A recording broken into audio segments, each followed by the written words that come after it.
Very good morning everyone. कैसे हैं आप सब? आई होप आप सभी बहुत अच्छे हैं और पूरी मेहनत के साथ अपने एग्जाम्स की तैयारी में लगे हुए हैं। आज हम यहां पर मल्टीपल चॉइस क्वेश्चंस और केस सिनेरियो बुकलेट जो आपके ICAI ने रिलीज करी थी उसे डिस्कस करने वाले हैं। हमारा फोकस यहां पर दो चीजों पे होगा। पहला, कॉन्सेप्ट तो हम क्वेश्चंस के साथ साथ रिवाइज करेंगे ही करेंगे, क्वेश्चंस की प्रैक्टिस भी करेंगे, प्लस अमेंडमेंट्स के कारण जो क्वेश्चंस के आंसर्स आपके रेक्टिफाई होने वाले हैं उन्हें भी हम यहां पर डिस्कस करके चलेंगे। यानी जो केस सिनेरियो बुकलेट इंस्टीट्यूट ने रिलीज करी थी, अमेंडमेंट्स आने के कारण जो अमेंडमेंट्स आपके अटेम्प्ट के लिए एप्लीकेबल है, उन अमेंडमेंट्स को कंसीडर करते हुए जो करेक्ट आंसर होना चाहिए था वो हम यहां पर देखकर चलेंगे। आप में से काफी जनों ने मुझे मैसेज करके भी बोला था कि सर प्लीज एक बार इस बुकलेट को भी आप यहां पर डिस्कस कर दीजिए। तो let's start with your question number 1। X and company a registered supplier of Meghalaya, साहब कहां से आ रहा है? मेघालय से आ रहा है। Wants to opt for composition levy. आप सभी को पता है कंपोजिशन लेवी के लिए हमारे पास में दो लिमिट होती है। कितनी लिमिट होती है? दो लिमिट होती है। एक होती है साहब 1.5 CR की लिमिट और एक होती है 75 lakhs की लिमिट। ठीक है, हाँ जी सर। 1.5 CR होता है साहब हमारे पास में नॉर्मल स्टेट्स के अंदर। कहां पर? नॉर्मल स्टेट्स के अंदर। और जो हमारे पास में 75 लाख की लिमिट्स होती है, ये होती है हमारे पास में स्पेशल कैटेगरी स्टेट्स के अंदर। बोलो कहां पर? स्पेशल कैटेगरी स्टेट्स के अंदर।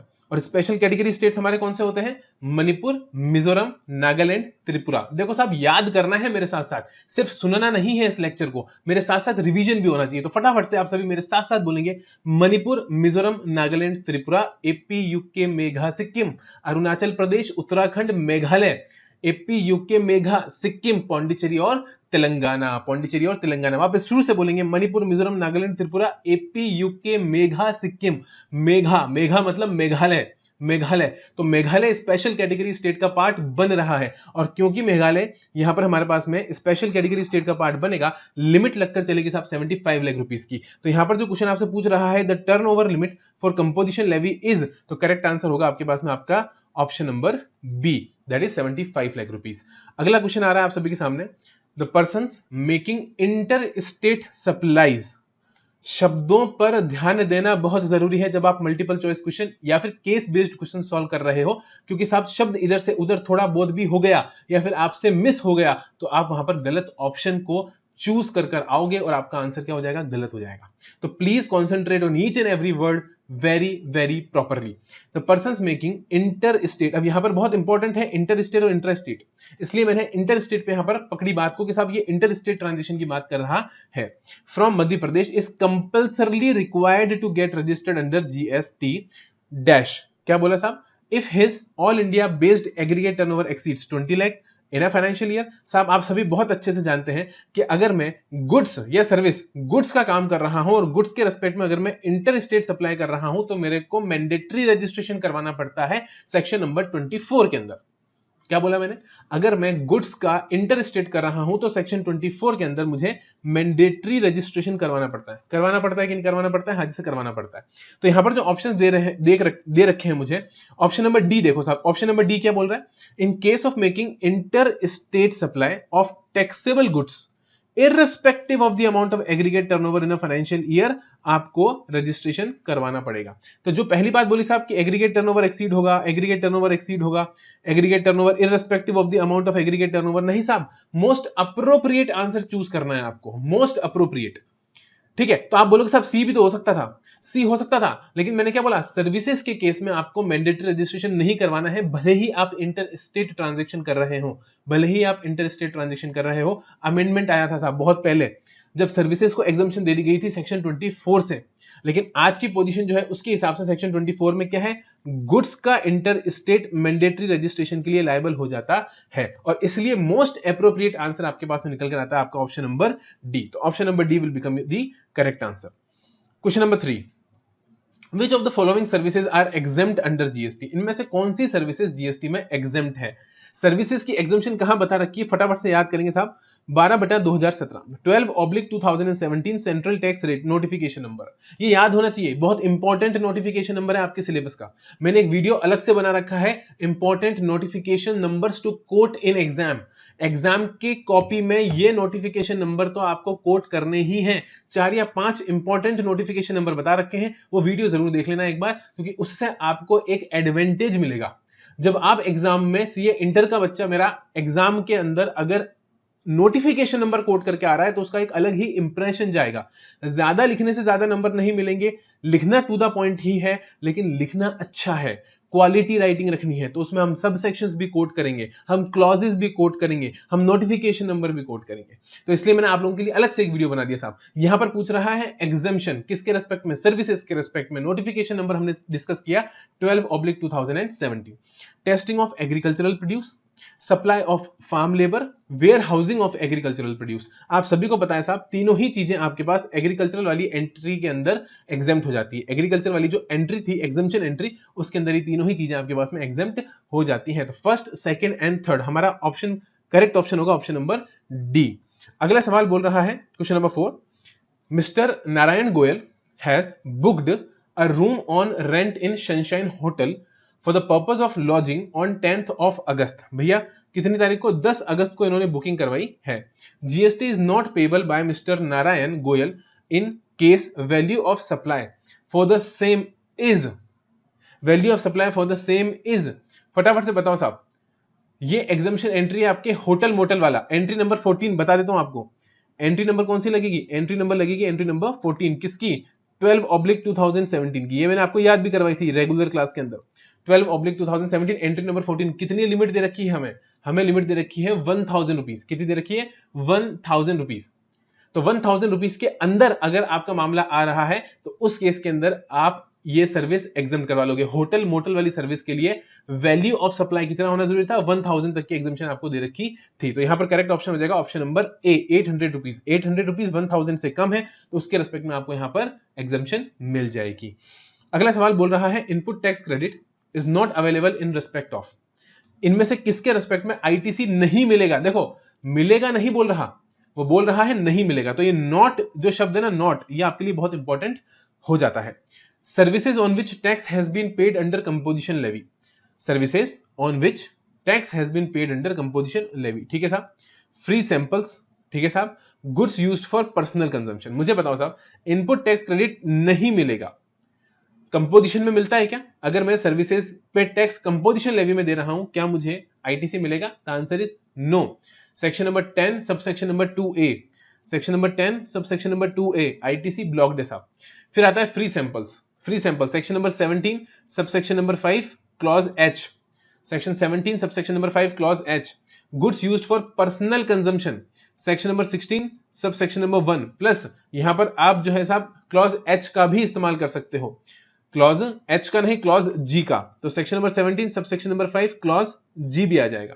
तो सेक्शन 16 सबसेक्शन 1 भी आपको ब्लॉक करता है, वो भी बोलता है साहब केवल इन द कोर्स और फर्दरेंस ऑफ बिजनेस अगर आप यूज कर रहे हो तभी आपको क्रेडिट देकर चलेंगे। और पर्सनल कंजम्पशन के लिए आपके पास section 17 subsection number 5 clause H नहीं क्लॉज G भी आपको उसे ब्लॉक कर देता है। H ब्लॉक करेगा फ्री सैंपल्स गिफ्ट्स वगैरह के रेस्पेक्ट में, जब आप डिस्पोज करोगे डिस्कार्ड करोगे उसके रेस्पेक्ट में क्लॉज H ब्लॉक करेगा। और 10(2)A कंपोजिशन के रेस्पेक्ट में आपका आईटीसी ब्लॉक कर देगा। यानी कहने का तात्पर्य यह है साहब कि हमने तीनों के तीनों सेक्शंस रिवाइज करे और हमने देखा साहब तीनों ही ऐसी चीजें हैं, तीनों ही ऐसी सर्विसेज हैं, ट्रांजेक्शंस हैं जिनके रेस्पेक्ट में हमें आईटीसी नहीं मिलेगा। तो करेक्ट ऑप्शन हो जाएगा आपका ऑप्शन नंबर डी। अब आ रहा है साहब आपके पास में question number 6। Subhas and company, a registered person, supplies taxable goods to unregistered persons। भाई साहब देने वाला रजिस्टर्ड है, लेने वाला अनरजिस्टर्ड है और गुड्स की सप्लाई हो रही है और गुड्स जो है वो टैक्सेबल गुड्स है, ठीक है साहब। It need not issue tax invoice for the goods supplied on 16th April if the value of the supply is dash and the recipient does not require such invoice. कहां से पूछ लिया साहब? Tax invoice वाले chapter से question पूछ लिया कि किस सिचुएशन में हमें टैक्स इनवॉइस इशू करना जरूरी नहीं है। मैंने अपनी बुक में अलग से आपको एक कॉलम बना के दे रखा था जहां मैंने लिख रखा था कि भाई ये वो सिचुएशंस है जहां पर आपको टैक्स इनवॉइस इशू करने की जरूरत नहीं है। पहली कंडीशन, अगर आपका value of supply less than 200 है, 200 नहीं लेस देन 200 है। दूसरा, आपसे रेसिपिएंट डिमांड नहीं करता और यहां पर ये लिखा हुआ है कि recipient does not require such invoice. केवल जो फिल इन द ब्लैंक्स दिया है वो आपको वैल्यू ऑफ सप्लाई के रेस्पेक्ट में दिया है और वो है लेस देन 200। ध्यान दीजिएगा, लेस देन 200, 200 नहीं चलेगा। बच्चा यहां गलती करके आएगा, 100% गलती करके आएगा क्योंकि आपके दिमाग में रहता है 200, वो 200 नहीं है, वो है लेस देन 200। तो लेस देन 200 में करेक्ट क्या बनेगा हमारे पास में? 150 रुपीज, क्योंकि 1200 भी ज्यादा है, 600 भी ज्यादा है, 200 से कम सिर्फ और सिर्फ 150 रुपए ही होता है, 150 ही होता है। तो करेक्ट ऑप्शन होगा यहां पर option number C. I hope आपको ये बात समझ में आई है। Services of transportation of goods by dash are exempt from GST. Services of transportation of goods का ट्रांसपोर्टेशन एग्जम्प्ट हो जाएगा अगर हम किससे कर रहे हैं, रोड से कर रहे हैं, इनलैंड वाटरवे से कर रहे हैं, जीटीए से कर रहे हैं, कुरियर एजेंसी से कर रहे हैं। देखो साहब, अगर आप इससे और इससे कर रहे हो तो सीधा सीधा टैक्सेबल है। अगर आप थर्ड नंबर से और फोर्थ नंबर से कर रहे हो तो टैक्सेबल है, एग्जम्प्ट नहीं है। और जो एंट्री दे रखी है उसमें आपको यहां पर एग्जम्पशन दे रखी है, और रोड के रेस्पेक्ट में भी एग्जम्पशन है, लेकिन रोड में हमने क्या दे दिया, रोड में हमने एक एक्सेप्शन दे दिया, और उस एक्सेप्शन के अंदर हमने किसको डाल दिया, इन दोनों पॉइंट्स को डाल दिया। इन दोनों पॉइंट्स को हमने रोड के एक्सेप्शन में डाल दिया। आपको अच्छे से याद होना चाहिए, बड़ा सा डायग्राम बनाकर मैंने आपको दे रखा है किताब के अंदर। तो यहां पर करेक्ट ऑप्शन जो मुझे दिखाई दे रहा है वो दिखाई दे रहा है ऑप्शन नंबर, देखो फर्स्ट और सेकंड तो हो नहीं सकता, थर्ड और फोर्थ भी नहीं हो सकता, फर्स्ट और फोर्थ भी नहीं हो सकता, तो ऑप्शन डी ही बचता है। देखो डी क्या बोल रहा है, डी बिल्कुल सही बात बोल रहा है। डी बोल रहा है कि साहब रोड एग्जम्प्ट है लेकिन एक्सेप्ट थर्ड एंड फोर्थ, यानी जीटीए और कुरियर एजेंसी के थ्रू अगर आप रोड से गुड्स को ट्रांसपोर्ट कर रहे हो तो टैक्स लगेगा, लेकिन अदरवाइज जीटीए या अदरवाइज कुरियर एजेंसी अगर आप ट्रांसपोर्ट कर रहे हो थ्रू रोड तो उसे एग्जम्प्ट कर दिया, प्लस इनलैंड वाटरवे तो आपके पास में एग्जम्प्ट हो ही जाता है। तो करेक्ट ऑप्शन निकल कर आएगा आपका ऑप्शन नंबर यहां पर डी। अगला सवाल आ रहा है, transportation of dash by rail from Chennai to Gujarat are exempt from GST. Rail की बात हो रही है, ध्यान से सुनिएगा, रेल की पल्सेस एग्जेम्प्ट है, मिलिट्री इक्विपमेंट एग्जेम्प्ट है, और जैगरी भी आपके पास में एग्जेम्प्ट हो जाता है। अब अगर आपको ध्यान हो तो हमने टेक्निक भी बनाई थी, नमो आरडी और नमो आरआरडी, नमो आरडी और नमो आरआरडी, जब हमने रेल की बात करी थी और जब हमने जीटीए की बात करी थी। तो इसके अंदर ये मेमोरी टेक्निक बना के हमने जितने भी आइटम्स हैं उन सबको कवर कर लिया था। यहां बात कर रहा है साहब किसकी, पल्सेस यानी कि एग्रीकल्चरल प्रोड्यूस की बात कर रहा है, और जैगरी भी आपका, जैगरी एग्रीकल्चरल प्रोड्यूस होता है क्या? जैगरी एग्रीकल्चरल प्रोड्यूस नहीं होता, तो जैगरी साहब यहां से बाहर हो जाएगा, जैगरी यहां से बाहर हो जाएगा। Jaggery is not an agricultural produce. Electric equipments नहीं आएंगे, एम से आता है मिलिट्री इक्विपमेंट्स, और पल्सेस एग्रीकल्चरल प्रोड्यूस का पार्ट बनेगा, यानी ओनली फर्स्ट एंड सेकंड। यहां पर आंसर क्या होगा, ओनली फर्स्ट एंड सेकंड, यानी कि साहब यहां पर हम बोल के चलेंगे करेक्ट ऑप्शन आपका option number A, option number A. तो 8th का आपके पास में करेक्ट ऑप्शन क्या है, ऑप्शन नंबर ए। अगला सवाल आ रहा है आपके पास में question number 9, services by way of dash is exempt from GST. Services by way of warehousing of dash is exempt from GST, मतलब कि इनमें से किन किन की मैं वेयर हाउसिंग करूंगा तो वो एग्जेम्प्ट मानी जाएगी। Tea, jaggery, betel leaves, processed cashew nuts. भाई साहब कैश्यू नट्स और प्रोसेस्ड कैश्यू नट्स हमारे पास में वेयर हाउसिंग के अंदर कवर्ड नहीं है। शायद ये आपका एंट्री नंबर 24B करके कुछ एंट्री होगी, एक नई एंट्री आई थी वेयर हाउसिंग के रिस्पेक्ट में, जहां पर उन्होंने काफी चीजों को, काफी आर्टिकल्स, काफी आइटम्स की वेयर हाउसिंग को एग्जेम्पशन दी थी, जिसमें आपका टी कॉफी भी कवर हो गया था। तो यहाँ पर देखो टी, जैगरी और बीटल लीव्स तीनों कवर्ड है, तो फर्स्ट सेकंड और थर्ड, यानी ऑप्शन नंबर डी यहाँ पर आपके पास में करेक्ट ऑप्शन हो जाता है। अगला सवाल आ रहा है, GST is not payable by recipient of services in the following cases. GST is not payable by the recipient of services, यानी कि साहब रिवर्स चार्ज नहीं लगेगा इनमें से किस केसेस के अंदर। नॉट पेएबल बाय रेसिपिएंट का मतलब क्या हो गया कि रिवर्स चार्ज नहीं लगेगा इनमें से किन केसेस के अंदर। Case number first, services provided by way of sponsorship to ABC limited. Services provided by way of sponsorship to ABC limited. मेरी बात को बहुत ध्यान से सुनना, स्पॉन्सरशिप के अंदर आरसीएम सिर्फ 2 ही केसेस में लगता है, जब आपका रेसिपिएंट या तो बॉडी कॉर्पोरेट हो या फिर पार्टनरशिप फर्म हो। कौन? रेसिपिएंट। यहां पर किसको दी जा रही है साहब? स्पॉन्सरशिप की सर्विस टू एबीसी लिमिटेड, यानी ये क्या हो गया साहब? Body corporate. तो इस सिचुएशन के अंदर तो क्या होकर चलेगा? इस सिचुएशन के अंदर तो आरसीएम लगकर चलेगा, जबकि वो मेरे से क्वेश्चन में पूछ रहा है कि ऐसा कौन सा केस है जिसमें आरसीएम नहीं लगेगा। तो यहां तो मैं डैश टिक करूंगा साहब, यहां तो लगेगा। Services supplied by director of Galaxy limited to mister Krishna. देखो डायरेक्टर सर्विस दे रहा है गैलेक्सी लिमिटेड को, लेकिन दे किसको रहा है? मिस्टर कृष्णा को, कंपनी को नहीं दे रहा। जब डायरेक्टर किसको? कंपनी को सर्विस देता है तो रिवर्स चार्ज लगता है, लेकिन यहां पर वो किसी मिस्टर कृष्णा को सर्विस दे रहा है, तो क्या रिवर्स चार्ज लगेगा? जी हां साहब, यहां पर रिवर्स चार्ज नहीं लगेगा। तो दिस इज द केस जो मेरे आंसर में फॉल करेगा। ठीक है, हाँ जी सर। अगला आ रहा है साहब, services by department of post by way of speed post to MNO limited. ये फॉरवर्ड चार्ज में कवर है साहब, हम बहुत अच्छे से बात जानते हैं। कि फॉरवर्ड चार्ज में कवर है, ये भी आपके पास में हाँ हो जाता है, मतलब इस पे भी आरसीएम नहीं लगेगा। और service supplied by a recovering agent to bank, ध्यान रखना रिकवरी एजेंट कभी भी बैंकिंग कंपनी को सर्विस देगा तो वो वहां पर रिवर्स चार्ज में कवर होगा, यानी कि ये भी सब आपके पास में फॉरवर्ड चार्ज में कवर नहीं होगा। तो मेरे पास में सेकंड और फोर्थ निकल कर आता है करेक्ट आंसर, जो कि ऑप्शन नंबर डी में मुझे दिखाई दे रहा है, सेकंड और फोर्थ। ठीक है, बिल्कुल सर ठीक है। ये मेरे से पूछ रहा था कि इसमें से कौन सा ऐसा है जो आरसीएम में cover not payable by recipient, not payable मतलब आरसीएम में कवर नहीं होगा, तो ये तो आरसीएम में कवर हो रहा है दोस्त, ये तो आरसीएम में कवर हो रहा है। यहां पर हमने गलती कर दी साहब, ये देखो साहब, ये थोड़ा सा यहां पर गड़बड़ है, इसको करेक्ट करना। आंसर ये नहीं होगा, देखो ये तो आरसीएम में कवर हो रहा है, मेरे से पूछ रहा है आरसीएम में कवर कौन सा नहीं हो रहा है, तो रिकवरी एजेंट वाला केस तो आरसीएम में कवर हो रहा है, ये आरसीएम में कवर नहीं हो रहा है, ये आरसीएम में कवर नहीं हो रहा है। तो करेक्ट आंसर जो हमारा निकल कर आएगा वो क्या निकल कर आएगा, सेकंड और थर्ड, सेकंड और थर्ड, यानी option C is the correct option. देखो इसलिए ही यहां पर हमने गलती करी क्योंकि आपको यह बताया जा सके कि क्वेश्चन में आपका माइंडसेट जो होता है ना वो नॉर्मल होता है। हमारा माइंडसेट नॉर्मली क्या सोचता है, हम पढ़ाई किस माइंडसेट के साथ करते हैं, साहब ये सर्विसेज आरसीएम में कवर है, हमारा माइंडसेट ये होता है ये सर्विसेज आरसीएम में कवर है। तो जब भी हम आरसीएम वाली सप्लाई देखेंगे तो हम कहेंगे हाँ ये आरसीएम है, हाँ ये आरसीएम है, लेकिन वो हमसे ये नहीं पूछ रहा कि आरसीएम क्या है, वो हमसे ये पूछ रहा है कि आरसीएम क्या नहीं है। और दैट्स व्हाई मैंने बोला था ये सेशन शुरू करने वक्त भी आपको बोला था कि साहब क्वेश्चन पे ध्यान रखना कि वो नेगेटिव मांग रहा है या पॉजिटिव मांग रहा है। एमसीक्यूज के अंदर सबसे बड़ी गड़बड़ यही हो जाती है कि हमारा दिमाग तो पॉजिटिवली ही जाएगा जिस हिसाब से हमने पढ़ाई करी थी, जबकि हो सकता है वो हमसे उसका उल्टा पूछ ले। तो यहां पर क्वेश्चन में वो मेरे से ये नहीं पूछ रहा कि आरसीएम किन केसेस में लगेगा, वो मेरे से पूछ रहा है कि आरसीएम किन केसेस में नहीं लगेगा। नॉट पेएबल बाय रेसिपिएंट का मतलब क्या हुआ, आरसीएम किन केसेस में नहीं लगेगा।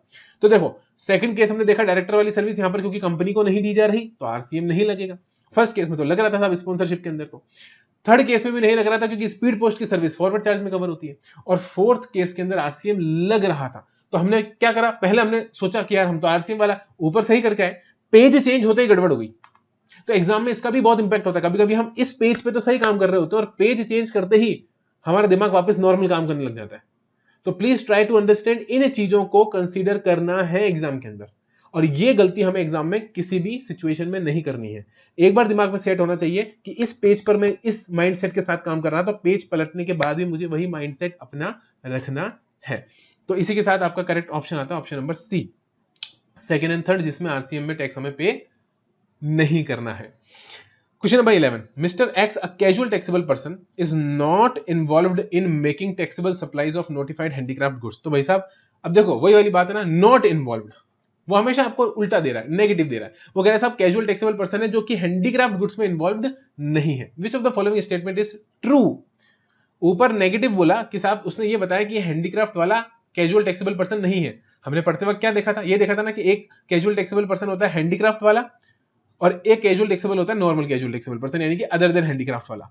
यहां पर मैं बात कर रहा हूं कि साहब ये कौन सा वाला है, हैंडीक्राफ्ट वाला नहीं है, यानी कि अदर देन हैंडीक्राफ्ट है। प्लस मेरे से पूछ रहा है कि इनमें से कैजुअल टैक्सेबल पर्सन के लिए कौन सा स्टेटमेंट सही है। पहला, mister X is not required to take registration under GST under any circumstances. बिल्कुल गलत स्टेटमेंट साहब। कैजुअल टैक्सेबल पर्सन जो हमारा नॉर्मल वाला सीटीपी होता है, हम बहुत अच्छे से जानते हैं, सेक्शन नंबर 27 लगता है, जहां हमें एडवांस रजिस्ट्रेशन और एस्टिमेटेड टैक्स लायबिलिटी को डिपॉजिट करा के चलना पड़ता है। सेक्शन कौन सा है फटाफट से बताएंगे, सेक्शन नंबर 27।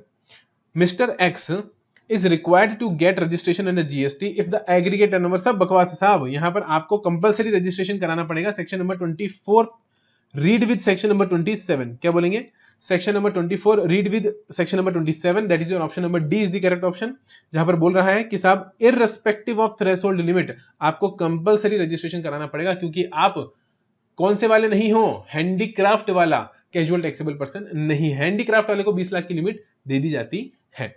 अब आती है बात क्वेश्चन नंबर 12 की। The registration certificate granted to NRTP is valid for NRTP. तो मैंने आपको पहले ही बताया दोस्त, आपका चाहे नॉन रेजिडेंट टैक्सेबल पर्सन हो चाहे कैजुअल टैक्सेबल पर्सन हो, दोनों के ही केसेस में क्वेश्चन नंबर 27 में आपको दे रखा है कितना दिन, 90 डेज, 90 प्लस 90, मैंने बताया था आपको 90 डेज के लिए पहली बार मिलता है और कमिश्नर से रिक्वेस्ट लेकर आप 90 डेज के लिए उसे एक्सटेंड भी करवा सकते हैं। तो 90 days is the number of days जिसके लिए आपका रजिस्ट्रेशन इफेक्टिव होगा। तो 90 days from the effective date of registration और period specified in the registration application whichever is earlier. तो डेज कितने हैं साहब फटाफट से बताएंगे, is valid for 90 days.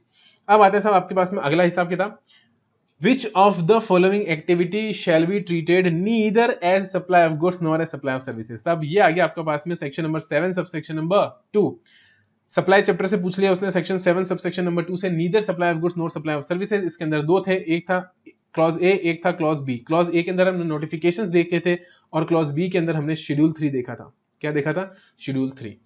Permanent transfer of business assets where input tax credit has been availed on such assets. भैया ये तो आपके पास शेड्यूल 1 में क्या बन जाता है? सप्लाई बन जाता है। ये मेरे से पूछ रहा है कि सप्लाई नहीं बनेगा, ना गुड्स की ना सर्विसेज की।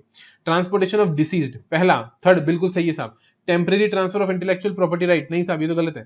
Services by an employee to employer in the course of, ये भी सही है। तो थर्ड और फोर्थ यहाँ पर आपका करेक्ट ऑप्शन मुझे दिखाई देता है, ऑप्शन नंबर डी, थर्ड और फोर्थ। ठीक है, ओके सर। अब आता है साहब आपके पास में balance in electronic credit ledger can be utilised against payment of. भाई साहब एग्जाम प्रैक्टिस सेशन में भी डिस्कस किया था बहुत डिटेल में, और शायद मैंने आपको आरटीपी का जो डिस्कशन डाला था उसमें भी डिस्कस किया था आउटपुट टैक्स। और यहां पर मैंने आपको बताया भी था कि सेक्शन नंबर 49 का सबसेक्शन नंबर 4 लगेगा, सेक्शन नंबर 49 का सबसेक्शन नंबर 4 लगेगा, जो बोलेगा कि क्रेडिट का यूटिलाइजेशन सिर्फ और सिर्फ आउटपुट टैक्स के लिए ही किया जा सकता है। और एक चीज और बताई थी मैंने ईपीएस डिस्कस करते वक्त कि आउटपुट टैक्स के अंदर रिवर्स चार्ज वाला टैक्स नहीं आता है, यानी आरसीएम तो आपको अपनी कैश लेजर से ही पे करके चलना पड़ेगा। क्रेडिट का इस्तेमाल सिर्फ और सिर्फ आउटपुट टैक्स के लिए ही किया जा सकता है, इंटरेस्ट, पेनल्टी और लेट फीस के लिए आप क्रेडिट का यूज नहीं कर सकते। इन तीनों को आपको अपनी ई कैश लेजर से पे करना पड़ेगा, इन तीनों को आपको अपनी ई कैश लेजर से पे करके चलना पड़ेगा। Question number 15, how the aggregate turnover is calculated for determining threshold limit of registration. Aggregate turnover साहब कैसे कैलकुलेट करेंगे? ये पहले भी था, पहले जो हमारे पास एमसीक्यूज, सैंपल एमसीक्यूज इंस्टीट्यूट ने रिलीज करे थे उसके अंदर भी क्वेश्चन हमारे पास में था। और यहाँ पर मुझे ध्यान है ऑप्शन नंबर डी ही करेक्ट होने वाला है, क्योंकि ये क्वेश्चन इतनी बार सॉल्व कर चुके हैं साहब, कम से कम तीसरी बार या चौथी बार मैं इस क्वेश्चन को सॉल्व कर रहा हूं और हर बार इसका ऑप्शन डी ही होता है। तो क्या बोल रहे हैं साहब इसमें? सबसे इंपॉर्टेंट लास्ट वाली लाइन है साहब, and excluding taxes if charged under CGST act, SGST act and IGST act. तो aggregate value of all taxable supplies excluding RCM, exempt supply, export of goods and services, interstate supply having same PAN computed on all India basis, excluding the amount of taxes charged under this act, यानी CGST, SGST और IGST act। तो option D is the correct option. Question number 16, with in how many days a person should apply for registration? कितने दिनों के अंदर registration के लिए apply करना होता है? सेक्शन बताएंगे सभी दोस्त मेरे, सेक्शन नंबर 25, 30 डेज के अंदर। तो within 30 days from the date on which you become liable for registration. Question number 17, Kaleem and Associates made an application for cancellation of GST registration in the month of March due to closure of its business। सब धंधा बंद कर रहे हैं इसलिए हमने cancellation की, registration cancel कराने की एप्लीकेशन लगाई है। Its application for cancellation of GST registration was approved on 14th of September। भैया जी 14 सितंबर को आपने अपना जो एप्लीकेशन जो आपने लगाई थी ना, तो उसका अप्रूवल, मतलब कि एक तरीके से आप समझ सकते हो कि आपको जो नोटिस है वो सर्व हो चुका है साहब कंप्लीशन का, कि ठीक है साहब आपका रजिस्ट्रेशन कैंसिल कर दिया गया है। कब रिसीव हुआ है? 14th ऑफ सितंबर को। तो कैंसिलेशन ऑर्डर बोल सकते हो, क्या बोल सकते हो? Cancellation order. Its application for cancellation was approved का मतलब है कि 14 सितंबर को आपके पास में आपका कैंसिलेशन ऑर्डर आ गया था। In the given case Kaleem and Associate is required to file final return। ओहो, फाइनल रिटर्न से रिलेटेड क्वेश्चन पूछ रहा है कि फाइनल रिटर्न आपको अपना कब तक भरना है। तो मुझे बताएंगे साहब कि फाइनल रिटर्न का जो डेट होता है, जो ड्यू डेट होती है फाइनल रिटर्न फाइल करने की, वो क्या होती है? फटाफट से सभी जन बताएंगे। विद इन 3 मंथ्स, क्या बोला था मैंने? विद इन 3 मंथ्स, 3 मंथ्स के अंदर अंदर भरना होता है। कहां से? Within 3 months from the date of order of cancellation, यानी जिस तारीख को आपका कैंसिलेशन ऑर्डर आया है वहां से 3 महीने के अंदर अंदर आपको अपना फाइनल रिटर्न फाइल करके चलना पड़ेगा। तो 3 मंथ्स आपका सितंबर, अक्टूबर, नवंबर, दिसंबर, यानी कि 14 दिसंबर साहब मेरे पास में निकल कर आ रहा है। Option number D. देखो 14 सितंबर से 3 महीने काउंट करने हैं आपको, तो सितंबर के बाद अक्टूबर, नवंबर और दिसंबर, तो 3 महीने आते हैं आपके 14th ऑफ दिसंबर। अब चलते हैं साहब अगले क्वेश्चन पे। अगला क्वेश्चन आपके पास में आ रहा है question number 19, what is the validity of the registration certificate? Registration certificate तब तक वैलिड रहता है साहब जब तक उसको कैंसिल ना करा दिया जाए। क्या बोला? रजिस्ट्रेशन सर्टिफिकेट उस दिन तक वैलिड रहता है जिस दिन तक आप उसे कैंसिल नहीं करा देते। Valid till it is cancelled, यानी option number C is the correct option. अगला सवाल question number 20, within how many days an application for revocation of cancellation of registration can be made? How many days an application for revocation of cancellation, भाई साहब वहां पर भी 30 दिन थे, यहां पर भी 30 दिन है, अप्लाई करने के लिए भी 30 दिन और रिवोकेट करवाने के लिए भी 30 डेज का टाइम आपको दिया जाता है। और सबसे इंपॉर्टेंट पता है क्या है, 30 days from the service of cancellation order. सबसे इंपॉर्टेंट वर्ड है सर्विस, सबसे इंपॉर्टेंट क्या है, सर्विस ऑफ कैंसिलेशन ऑर्डर। जब तक आपके पास आ नहीं जाता तब तक मामला नहीं बनेगा। तो यहां पर डी ऑप्शन आपका बिल्कुल करेक्ट ऑप्शन निकल कर आता है। Question number 21, can a registered person opting for composition scheme collect GST on his outward supplies? Composition वाला अपनी आउटवर्ड सप्लाईज पर क्या जीएसटी कलेक्ट कर सकता है? The answer is no. Section number हमारे पास 10 सब सेक्शन नंबर 2 आता है, साफ साफ मना कर रखा है। तो आंसर हो जाएगा साहब no, not at all, only on such goods as may be notified by the central government. Yes yes भैया, यस तो है ही नहीं, कर तो सकता ही नहीं है। तो आंसर हो जाएगा आपका ऑप्शन नंबर डी, बिल्कुल भी नहीं कर सकता। कंपोजिशन वाला टैक्स कलेक्ट नहीं कर सकता, ना ही कंपोजिशन वाले को हम इनपुट टैक्स क्रेडिट लेने देंगे। कंपोजिशन वाला दोनों ही चीजों से मुक्त होता है। Question number 22, in case of GTA services, GTA services के केस में tax is to be paid under forward charge if, GTA में टैक्स फॉरवर्ड चार्ज में पे होगा जब सामने वाला 12% पे खुद ही रजिस्टर्ड है। सिंपल सी बात है साहब, जब सामने वाला खुद ही 12% पे रजिस्टर्ड है तभी फॉरवर्ड चार्ज लगेगा। अदरवाइज अगर सामने वाला अनरजिस्टर्ड है तो वैसे भी आपको exemption 21A, entry number 21A में मिल ही जाती है। जीटीए का मैंने पूरा का पूरा चार्ट बनाकर अपने ग्रुप में भी डाल दिया है, जीटीए अंडर जीएसटी, जो बुक के अंदर भी हमने दे रखा है, प्लस वो चार्ट को मैंने अलग से अपने ग्रुप्स में भी शेयर कर दिया है। तो करेक्ट ऑप्शन होगा option number A, GST is payable eight the rate of 12%। 5% वाला मामला लगेगा नहीं। N unregistered individual and consumer is the recipient, वो एग्जेम्प्ट हो जाएगा। Registered casual taxable person is the recipient, वो आरसीएम में चला जाएगा, वो आरसीएम में चला जाएगा। तो सिर्फ एक ही केस है आपका 12% वाला, जहां पर हम फॉरवर्ड चार्ज में आपको टैक्स पे करवा देंगे। अब देखो इसने क्वेश्चन कैसे बनाया। जनरली जीटीए सुनते ही आपके दिमाग में क्या आएगा, आरसीएम आएगा, जबकि पूछ क्या लिया कि आरसीएम फॉरवर्ड चार्ज में कब देगा, ये पूछ लिया। तो इसलिए हमें ध्यान रखना है फॉरवर्ड चार्ज तभी लगता है जब 12% की बात होकर चलती है। Question number 23, which of the following services are not exempt? मैंने कहा ना साहब वो नेगेटिव में पूछता है क्वेश्चन, वो आपसे नेगेटिव में पूछता है, नॉट एग्जेम्प्ट, एग्जेम्प्ट नहीं पूछ रहा, नॉट एग्जेम्प्ट पूछ रहा है। ठीक है साहब, बताते हैं। अब आपके दिमाग में क्या होगा जब आप ऑप्शन पढ़ोगे, तो आप ऑप्शन पढ़ते वक्त सोचोगे साहब ये तो एग्जेम्प्ट है, ये भी एग्जेम्प्ट है, ये भी एग्जेम्प्ट है, लेकिन बताना क्या है जो एग्जेम्प्ट नहीं है। बोल रहा है साहब कि services provided by commentator to a recognised sport body. मेरी नजर सीधे ही ऑप्शन नंबर डी पे चली गई, मैं क्या करूं बताओ, तुम बताओ मैं क्या करूं। मुझे दिखाई दिया कोड ब्लड बैंक, मुझे ध्यान है साहब कोड ब्लड बैंक तो एग्जेम्प्ट होता है, ठीक है। ऊपर से उसने बोला business correspondent to rural branch के रेस्पेक्ट में जो बिजनेस करेस्पोंडेंट की सर्विस होती है वो भी एग्जेम्प्ट होती है। ये हम मेरे हिसाब से ईपीएस में बहुत डिटेल में डिस्कस करके आया हूं, ये वाला पॉइंट दोस्तों, ये वाला पॉइंट ईपीएस में डिस्कस करा मैंने अलग से क्वेश्चन बनाकर। बिजनेस करेस्पोंडेंट वाला और एजेंट ऑफ बिजनेस करेस्पोंडेंट वाला दोनों ही मैंने डिस्कस करे, कब आरसीएम, कब एफसीएम और कब एग्जम्पशन, तीनों पॉइंट डिस्कस करें। योगा हम अच्छे से जानते हैं 12AA में, अगर आप योगा कर रहे हो तो वो आपके पास में एग्जेम्प्ट हो जाता है। एंट्री नंबर 1 पहली ही एंट्री थी 12/2017 की चैरिटेबल ट्रस्ट वाली। तो एक ही ऑप्शन बचता है, ऑप्शन नंबर डी, और वही यहां पर हमारे पास करेक्ट ऑप्शन बन जाता है। जो क्या नहीं होगा, एग्जेम्प्ट नहीं होगा। Question number 24, which of the following activities is a supply of services? Simple सा क्वेश्चन पूछा, सब इसमें से सर्विसेज कौन सी है। तो एक तरीके से ये आपके शेड्यूल 2 से पूछ लिया गया, क्योंकि क्लैरिफिकेशन हमें गुड्स और सर्विसेज के रिस्पेक्ट में शेड्यूल 2 के अंदर ही मिलकर चलता है। पढ़ना होता है इसे सेक्शन नंबर 7(1)(a) के साथ में। Transfer of right in goods, undivided share in goods without transfer of title in goods, क्या ये सर्विस है? हाँ ये सर्विस है। Transfer of title in goods, भैया टाइटल ही ट्रांसफर कर दिया तो फिर तो वो सर्विस नहीं बनेगा। Transfer of title in goods under an agreement which stipulate that property shall pass at a future date, अगर फ्यूचर में प्रॉपर्टी पास आउट हो जाएगी तो वो भी सर्विस नहीं है, वो भी गुड्स ही बन जाएगा। तो केवल आपके पास में पहला जो केस था वही करेक्ट आंसर, यानी ऑप्शन आपके पास में ए है, जिसमें केस नंबर 1 को उसने बताया है, तो option A he correct option बनकर चलेगा। आई होप यहां तक आपको मजा आ रहा है और आप सब मेरे साथ साथ मेरे से आगे क्वेश्चंस को सॉल्व कर रहे हो, ठीक है।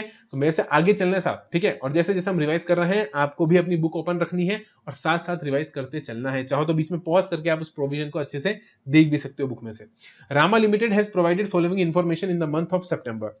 तो रामा लिमिटेड साहब कुछ तो इन्फॉर्मेशन दे रहा है मुझे इन द मंथ ऑफ सितंबर, सितंबर के रिस्पेक्ट में इसने मुझे ये इन्फॉर्मेशन प्रोवाइड करी है, ठीक है साहब। यानी टैक्स पीरियड क्या हो गया, सितंबर। Intra state outward supply, inter state exempt outward supply, turnover of exported goods और payment made for availing GTA services. तो साहब ये तो मेरा इनवर्ड सप्लाई हो गया, इसको तो मैं क्या बोलूंगा, मेरी परचेज है, क्योंकि मैंने पेमेंट कराया, एक्सपोर्ट कराया, inter state exempt outward supply और एक्सपोर्ट, ये तीनों क्या हो गया साहब, ये हो गया मेरी सेल्स, ये हो गई मेरी सेल्स। मेरे से मेरा एग्रीगेट टर्नओवर पूछा जा रहा है। तो देखो साहब 15 लाख और फिर 8 लाख, तो 15 प्लस 8 कितना होता है 23। Am I right? Yes sir, option number C is the correct option. 5 6 7 8, ठीक है, हाँ जी सर, ठीक है। तो ये आपका हो जाता है ऑप्शन नंबर सी, यानी 23 lakhs is the correct answer. आगे चलें, हाँ जी सर, आगे चलते हैं। आगे अगर हम चलते हैं तो हमें एक सेकंड रुकेंगे साहब, ये पॉइंट गलत लग गया, ये मुझे हटाना है। अब चलो क्वेश्चन नंबर 26। क्वेश्चन नंबर 26 बोलता है P limited has its registered office under the companies act 2013 in the state of Maharashtra. तो भाई साहब कंपनीज एक्ट में रजिस्टर्ड है, यानी बॉडी कॉर्पोरेट है। हाँ जी सर, बॉडी कॉर्पोरेट हो गया। पी लिमिटेड लिस्टेड कंपनी है, ये तो महाराष्ट्र में इनका हेड ऑफिस है। From where it ordinarily carries on its business of taxable good, it also has a warehouse in the state of Telangana for storing the said goods. What will be the place of business of P Limited? P Limited के लिए place of business क्या है? Place of business की definition मैंने आपको रटा रखी है साहब, इतनी बार रटाई है जिसकी हद नहीं है। पूरी क्लासेस जो हमने पढ़ी है 120-130 घंटे, उन सब में हर जगह मैंने बार बार आपके साथ प्लेस ऑफ बिजनेस का डेफिनेशन डिस्कस किया। Section number 2 clause 85, section number 2 clause 85 मेरे स्टूडेंट तो नहीं भूल सकता साहब, ये गारंटी है। सेक्शन नंबर 2 क्लॉज 85, क्योंकि हम जब हमारा इंटर स्टेट इंट्रा स्टेट पढ़ते हैं वहां पर भी मैंने आपको ये सिखाया था, inter state intra state determine करने के लिए ओरिजिन और डेस्टिनेशन देखना पड़ेगा। ओरिजिन निकलकर हमेशा चलेगा 2 क्लॉज 85 से, और डेस्टिनेशन आप जो निकालोगे वो प्लेस ऑफ सप्लाई के प्रोविजन से निकालोगे, जो हमारे पास ये फाइनल लेवल पर आते हैं। तो यहाँ पर 285 में मैंने आपको बताया था कि प्लेस ऑफ बिजनेस के अंदर जहां से आप ऑर्डिनरली कैरी ऑन करते हो वो भी आता है, प्लस आप जहां बुक्स ऑफ अकाउंट्स मेंटेन करते हो, आपका वेयर हाउस, आपका गोडाउन, आपका अगर कोई फ्रेंचाइजी ऑफिस है, प्लस और अगर आप इंडिविजुअल रेजिडेंस से बिजनेस कंडक्ट करते हो तो वो भी आपका यहाँ पर आ जाता है। तो जहां जहां से भी आप बिजनेस कंडक्ट करते हो प्लस आपका कोई गोडाउन वगैरह है तो वो भी प्लेस ऑफ बिजनेस ही माना जाता है 285 के हिसाब से। तो अकॉर्डिंगली यहाँ पर मेरे पास महाराष्ट्र प्लस तेलंगाना दोनों ही A and B, both A and B, option number C ही मेरा करेक्ट ऑप्शन बन के निकलेगा। अगला सवाल आपके पास में आ रहा है क्वेश्चन नंबर 27। क्वेश्चन नंबर 27 क्या बोल रहा है? एन एग्जेम्प्ट सप्लाई इंक्लूड्स, यानी कि एग्जेम्प्ट सप्लाई में क्या क्या आकर चलेगा। पहला बोल रहा है साहब सप्लाई ऑफ गुड्स और सर्विसेज और both which attracts nil rate of tax, बिल्कुल सही है साहब। नॉन टैक्सेबल सप्लाई, बिल्कुल सही है साहब। और जिसे हमने एग्जाम्पशन नोटिफिकेशन से एग्जाम्प्ट कर रखा है, बिल्कुल सही है साहब। 3 चीजें आती है एग्जाम सप्लाई के अंदर, अच्छे से समझा रखा है साहब आपको। निल रेटेड सप्लाईज, होली एग्जेम्प्टेड और इंक्लूड्स, मैंने बताया था ना जब हमने डेफिनेशन पढ़ी थी, मैंने क्या बोला था, एंड के अंदर एंड इंक्लूड्स करके उन्होंने नॉन टैक्सेबल को भी उसका पार्ट बना दिया, नॉन टैक्सेबल को भी उसका पार्ट बना दिया, यानी कि फर्स्ट सेकंड और थर्ड, फर्स्ट सेकंड और थर्ड ऑप्शन कौन सा सही है? डी ऑप्शन सही है। Question number 28, which of the following services are exempt, फिर से वही सवाल पूछा गया साहब, इनमें से कौन सी सर्विस आपके पास में एग्जेम्प्ट है? 4 ऑप्शन दे रखे हैं मुझे। Services by an artist by way of performance in classical art forms in of painting, sculpture making etcetera with consideration not exceeding 1.5 lakh rupees, ठीक है। Services by an artist by way of performance in modern art form, modern art form कौन सा art form है साहब? Modern वाला, okay साहब, ठीक है। Services by an artist by way of performance in folk और classical art forms of music, dance, theatre with consideration exceeding 1.5 lakh. और चौथा ऑप्शन आ रहा है services by an artist by way of performance in folk और classical art forms of music, dance, theatre with consideration thereof not exceeding 1.5 lakh रुपए। हम अच्छे से जानते हैं ऑप्शन नंबर डी यहाँ पर करेक्ट ऑप्शन बन जाता है, क्योंकि यहाँ पर बोल रहा है साहब क्लासिकल आर्ट फॉर्म जो होता है साहब वो पेंटिंग स्कल्पचर वाला नहीं होता, पेंटिंग स्कल्पचर वाला नहीं होता, बल्कि MDT मैंने आपको बताया भी था, म्यूजिक, डांस और थिएटर वाला अगर है तो ही वो एग्जाम्प्ट हो पाएगा। And question number 28 done with this. Next question is 29, services by way of admission to dash is not exempt from GST.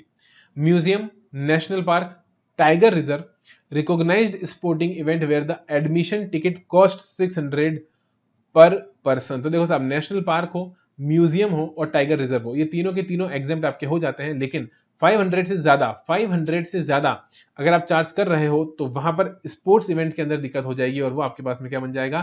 Taxable बन जाएगा। और मेरे से सवाल में देखो मैंने कहा ना वो नेगेटिव क्वेश्चन पूछेगा आपसे, उसने आपसे ये नहीं पूछा कि कौन सा एग्जेम्प्ट है, उसने आपसे पूछा कौन सा एग्जेम्प्ट नहीं है, which is not exempt from GST. तो ऑप्शन करेक्ट आ जाएगा आपके पास में ऑप्शन नंबर डी। आगे चले, यस सर।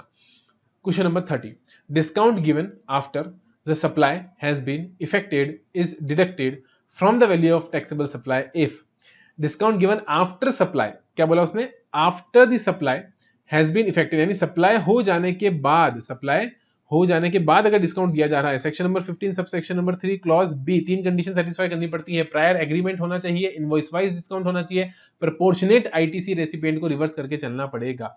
तो देखो साहब, if such discount is as per the agreement entered into at और before the supply, discount is linked to the relevant invoices, यानी इनवॉइस वाइज डिस्काउंट दिया गया है और प्रोपोर्शनेट आईटीसी रेसिपिएंट को रिवर्स करके चलना पड़ेगा। क्या करके चलना पड़ेगा बोलो? रिवर्स करके चलना पड़ेगा। तीनों ही यहाँ पर केसेस एकदम एक्यूरेट है, फर्स्ट सेकंड थर्ड आपका आंसर बन जाएगा। तो करेक्ट ऑप्शन हो जाएगा option number D. Question number 31, ये डिस्काउंट वाला टॉपिक बहुत अच्छे से डिस्कस किया है मैंने ईपीएस के अंदर, तो प्लीज ईपीएस अगर आपने नहीं देखा हो तो go and check out the exam practice session. मैंने आपको पिछले अटेम्प्ट का भी डाल रखा है, मैंने इस अटेम्प्ट का भी डाल रखा है। नवंबर 20 और दिसंबर 21 दोनों ही अटेम्प्ट्स के एग्जाम प्रैक्टिस सेशन अपलोडेड है। अगर आप देख लेते हो दोस्त तो मान के चलो 20 to 30 प्लस आराम से स्कोर कर लोगे जीएसटी के अंदर, दिस इज माय गारंटी। बहुत सारे कॉन्सेप्ट्स को क्वेश्चन वाइज डिस्कस करा है, क्वेश्चन में क्या गलतियां हो सकती है ये भी मैंने वहां पर बताया है। तो डू कंसीडर माय एडवाइस और जाकर आप उसे देखो। Question number 31, in which of the following situations recipient needs to add the input tax credit availed by him to his output liability. 180 दिन के अंदर अगर हम पेमेंट नहीं करते हैं, ये भी डिस्कस किया है मैंने ईपीएस के अंदर और आरटीपी के अंदर भी शायद ये था, मुझे नहीं पता, आरटीपी या ईपीएस में से किसी में एक में मैंने इसे डिस्कस करा है। 180 दिन में अगर आपने पेमेंट नहीं करा तो आपको अपना आईटीसी अपनी आउटपुट टैक्स लायबिलिटी में जोड़ना पड़ता है। सर कहां लिखा है? ये लिखा है साहब आपके पास में section number 16 subsection number 2 का proviso, section number 16 subsection number 2 का प्रोवाइजो है जहां पर ये बात बोली हुई है। ठीक है, हाँ जी सर, कि अगर आपने 180 दिन में पेमेंट नहीं करा तो आपको ऐड करना पड़ेगा। और आई थिंक ये सेकंड प्रोवाइजो होना चाहिए, सेकंड और थर्ड प्रोवाइजो, सेकंड और थर्ड प्रोवाइजो जो आपके हैं section number 16 subsection number 2 के, वहां पर ये बात आपको मिलती है। तो करेक्ट ऑप्शन हो जाएगा option number C, if the payment for supplies under forward charge is not made to the supplier within 180 days from the date of the invoice. अगला आ रहा है आपके पास में question number 32, which of the following statements are correct, इनमें से कौन सा स्टेटमेंट आपके पास में करेक्ट है? Revocation of cancellation of registration under CGST SGST Act shall be deemed to be revocation of cancellation of registration under SGST CGST Act. Cancellation of registration under okay, under CGST SGST Act shall be deemed to be cancellation under SGST CGST Act.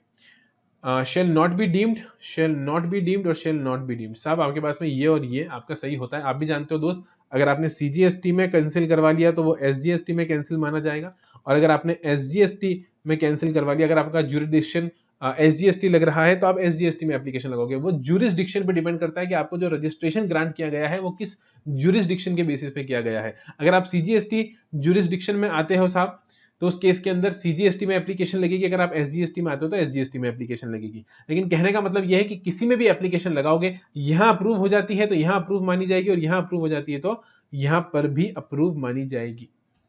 तो case number 1 और case number 2 आपके पास में यहां पर correct cases हैं। तो हम ऑप्शन में देखते हैं फर्स्ट एंड सेकंड कहां दे रखा है हमें, ऑप्शन नंबर ए में दे रखा है, तो ऑप्शन नंबर ए आपके पास में यहां पर करेक्ट ऑप्शन बन जाता है। Question number 33, if the goods are received in lots और इंस्टॉलमेंट, यानी अगर आपको गुड्स रिसीव हुए हैं किसमें, लॉट्स और इंस्टॉलमेंट में, तो क्या रूल लगता है? आप बहुत अच्छे से जानते हो साहब ये रूल। ये आपका, ये देखो मैंने कहा ना, ये सेकंड और थर्ड प्रोवाइजो था। ऊपर हमने कौन सा प्रोवाइजो डिस्कस किया था, ये देखो ये रहा क्वेश्चन नंबर 31 के अंदर। क्वेश्चन नंबर 31 के अंदर हमने section number 16 subsection number 2 का प्रोवाइजो नंबर सेकंड और प्रोवाइजो नंबर थर्ड डिस्कस किया था। सेम टू सेम अब फर्स्ट प्रोवाइजो डिस्कस करूंगा मैं। क्या डिस्कस करूंगा? First proviso. लेकिन फर्स्ट प्रोवाइजो किसका बताएगा कोई मुझे? सर ये फर्स्ट प्रोवाइजो मेरे हिसाब से या तो एक्सप्लेनेशन होना चाहिए section number 16 subsection number 2 clause B का। क्या बोला मैंने? Section number 16 subsection number 2 clause B, ये सब आपको याद होना चाहिए दोस्त, क्योंकि ये सब मैंने आपको याद करवाया है। Section number 16 subsection number 2 clause B की एक्सप्लेनेशन है, जहां पर शायद बिल टू शिप टू की भी बात हो रखी है। एक्सप्लेनेशन नंबर फर्स्ट है जिसके अंदर उसने बताया कि साहब अगर गुड्स और सर्विसेज रिसीव हो रहे हैं तो जब तक लास्ट इंस्टॉलमेंट रिसीव नहीं हो जाता, तब तक आप उस पर क्रेडिट नहीं ले सकते। क्या बोला? जब तक लास्ट इंस्टॉलमेंट आपको रिसीव नहीं हो जाता आपको क्रेडिट नहीं मिलेगा। तो क्लॉज बी जो है वो रिसिप्ट ऑफ गुड्स और सर्विसेज की बात करके चलता है, और उसके बाद में एक्सप्लेनेशन हमें वहां पर मिलकर चलती है। और वहीं पर ही मुझे शायद बिल टू शिप टू के रेस्पेक्ट में भी बात बता रखी है। तो या तो ये आपके पास एक्सप्लेनेशन फर्स्ट बन रहा है, या फिर ध्यान रखना ये इधर आपका प्रोवाइजो भी हो सकता है। फर्स्ट प्रोवाइजो, कौन सा प्रोवाइजो? फर्स्ट प्रोवाइजो किसका? सबसेक्शन 2 का। ओके सर, दोनों में से एक जगह आपको ये मिल जाएगा, ये डेफिनेट है। If the goods are received in lots और instalment, ITC can be availed upon receipt of last instalment. जैसे कि मैंने बोला option number B is the correct option. Question number 34, for banking companies using input and input services partially for taxable supplies and partially for exempt supplies, which of the following statement is true? section number 17 इनमें से कौन सा statement सही है? ITC shall be compulsorily restricted to credit attributable to taxable supplies including zero rated supplies.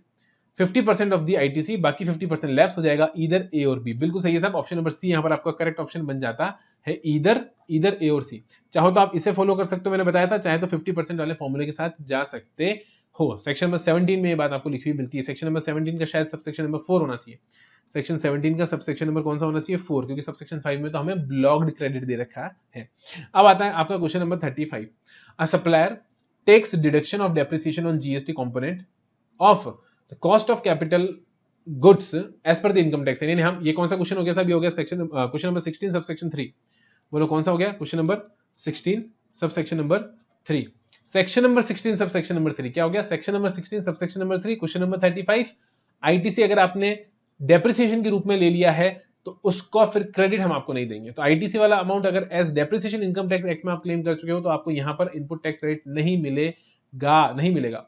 Not avail ITC on the said tax component. Option number B is the correct option. इसी के साथ साथ हमने question number 35 तक complete कर लिया, यानी कि 35 एमसीक्यूज हम देख चुके हैं विद कॉन्सेप्ट्स। तो अब लेंगे साहब एक छोटा सा ब्रेक, टाइम हो चुका है 45 मिनट्स का, रीडिंग ब्रेक है साहब। आप अच्छे से रीड कर सकते हो अगर आपको कोई एमसीक्यू रीड करना है तो, और उसके बाद फिर मैं कंटिन्यू करूंगा। तो एक तरीके से वाटर ब्रेक आप इसे बोल सकते हो।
हाँ जी साहब, ब्रेक इज ओवर। फटाफट से आएंगे question number 36। Warehousing of dash is exempt from GST. इसमें से किसकी वेयर हाउसिंग एग्जेम्प्ट है? राइस की वेयर हाउसिंग एग्जेम्प्ट है? जी हाँ, राइस की वेयर हाउसिंग आपके पास में 100% एग्जेम्प्ट है। उसके बाद आपके पास में आता है अगले नंबर पे माइनर फॉरेस्ट प्रोड्यूस एग्जेम्प्ट है, जैगरी 24B से एग्जेम्प्ट है। एंट्री नंबर कौन सी है? एंट्री नंबर 24B से आपके पास में जैगरी की वेयर हाउसिंग एग्जेम्प्ट है, और कॉफी की भी आपके पास में 24B से ही एग्जेम्प्ट है। तो माइनर फॉरेस्ट प्रोड्यूस के लिए अलग से हमारे पास में एंट्री है, राइस के लिए अलग से एंट्री है, लेकिन जैगरी और कॉफी के लिए हमारे पास में एंट्री नंबर 24B आ गई थी। लास्ट अमेंडमेंट हुआ था और उसके बाद इनकी वेयर हाउसिंग को भी एग्जेम्प्ट करा दिया गया। तो करेक्ट ऑप्शन हो जाएगा option number A, first, second, third, fourth, चारों ही केसेस यहाँ पर आपके पास एग्जेम्प्ट हो जाते हैं, चारों की ही वेयर हाउसिंग एग्जेम्प्ट हो जाती है। Question number 37, which of the following services received in the course और furtherance of business without consideration amounts to supply. Without consideration amounts to supply receive कर रहा हूं, ध्यान से सुनिएगा साहब, विदाउट कंसिडरेशन रिसीव कर रहा हूं, यानी कि ये बनेगा 7(1)(c) plus schedule first PRAI, और आई में भी रिसीव कर रहा हूं, एक ही थी, import of services from related person. अब रिलेटेड पर्सन में फैमिली आती है क्या? हाँ जी सर, रिलेटेड पर्सन में मेंबर्स ऑफ फैमिली भी आता है, और फैमिली में मैंने आपको बताया था स्पाउस और चिल्ड्रन ऑलवेज फैमिली होगा, उसके बाद ग्रैंड पेरेंट्स, पेरेंट्स, ब्रदर और सिस्टर्स होगा अगर वो होली डिपेंडेंट है तो मैंने आपको समझा दिया। हाँ जी सर, अब देखो साहब एक एक करके हम केस पढ़ते हैं। Case number first, import of services by a person in India from his son well settled in USA. देखो साहब, सन चाहे वेल सेटल्ड हो चाहे सन वेल सेटल्ड ना हो, सन यानी आपका चिल्ड्रन, और children is always gonna be your related person. तो साहब ये इंपोर्ट तो हमेशा आपके पास में सप्लाई बनेगा ही बनेगा। फिर आता है import of services by a person in India from his brother well settled in Germany. ये नहीं बनेगा साहब, क्योंकि ब्रदर है, ये जब तक आप पे होली डिपेंडेंट नहीं होता ये आपकी फैमिली का पार्ट नहीं बनेगा, पार्ट नहीं बनेगा तो रिलेटेड पर्सन नहीं बनेगा। Import of services by a person in India from his brother Holi dependent. अब यहां पर क्या है, ब्रदर है लेकिन होली डिपेंडेंट है, तो होली डिपेंडेंट होने के कारण ये क्या बन गया, आपके पास फैमिली बन गया, फैमिली बनने के कारण रिलेटेड पर्सन का पार्ट बन गया, और इसलिए यहां पर आपके पास सप्लाई भी बन जाएगा।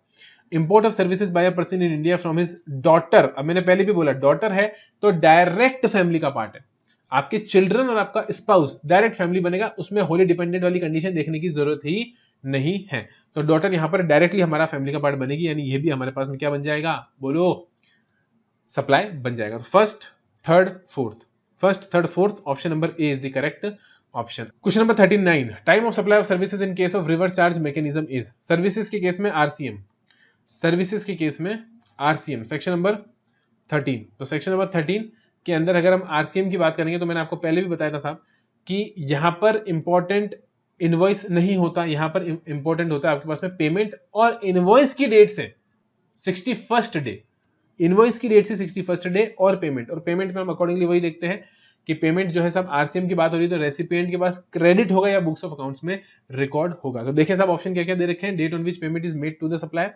डेट इमीडिएटली फॉलोइंग 60 डेज और डेट ऑफ इनवॉइस। तो अर्लियर ऑफ ए और बी, अर्लियर ऑफ ए और B, option number D is the correct option. Simple से आपसे उठाकर इसने फॉर्मूला पूछ लिया।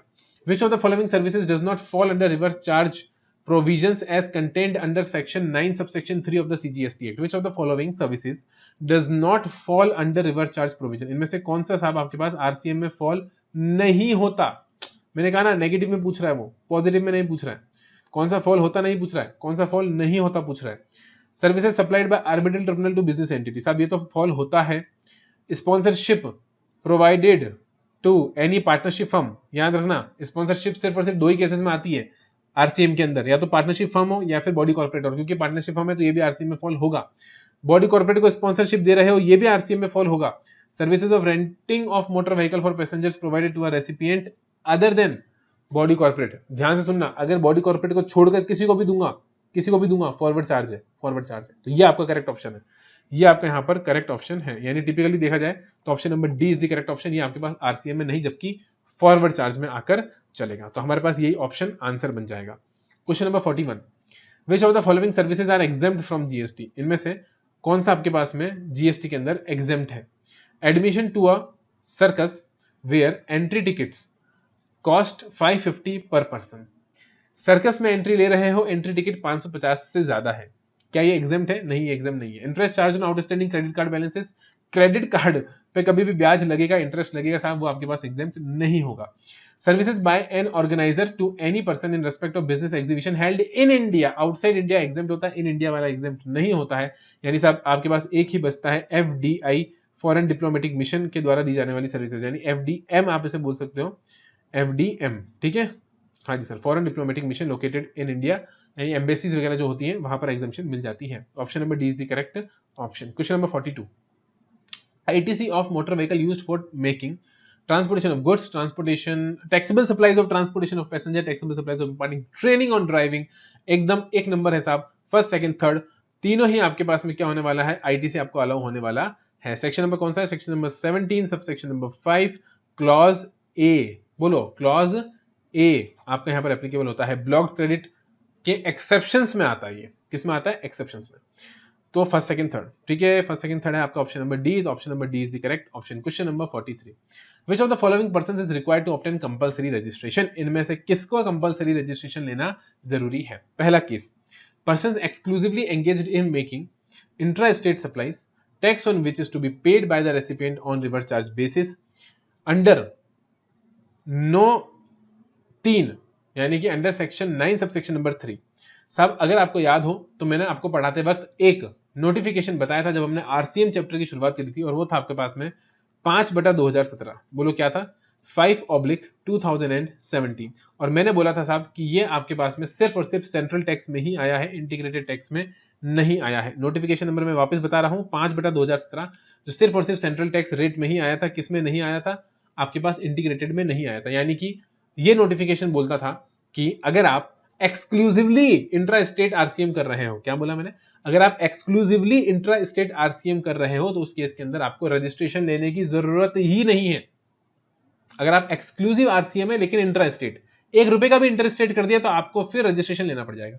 पहला सवाल बोल रहा है एक्सक्लूसिव इंट्रा स्टेट आरसीएम, तो एक्सक्लूसिव आरसीएम इंट्रा स्टेट, मेरी तीनों कंडीशन सेटिस्फाई हो रही है, एक्सक्लूसिव भी है, आरसीएम भी है और इंट्रा स्टेट भी है, तो क्या इसको रजिस्ट्रेशन कराना है compulsory? The answer is no. अगला, person making inter state supplies of taxable services, क्या इसको जरूरत है? नहीं साहब, सेक्शन 24 से सर्विसेज को बाहर निकाल दिया था, इनको 20 लाख की एग्जम्पशन लिमिट मिल जाती है। Persons making supplies of services through e commerce operator other than 95 with aggregate turnover up to 20 lakh. और एक बार ऑप्शन नंबर डी भी पढ़ लो मेरे साथ साथ, persons who make taxable supply of goods or services both on behalf of other taxable persons whether as an agent or otherwise। Question मेरे से पूछ रहा है in which of the following persons is required to obtain compulsory registration? Option number D, option number D. हम अच्छे से जानते हैं सेक्शन नंबर 24 में आएगा, जहां पर एजेंट या किसी भी के भी बिहाफ पर अगर आप सर्विसेज कर रहे हो तो आपको मैंडेटरी रजिस्ट्रेशन करवाना है।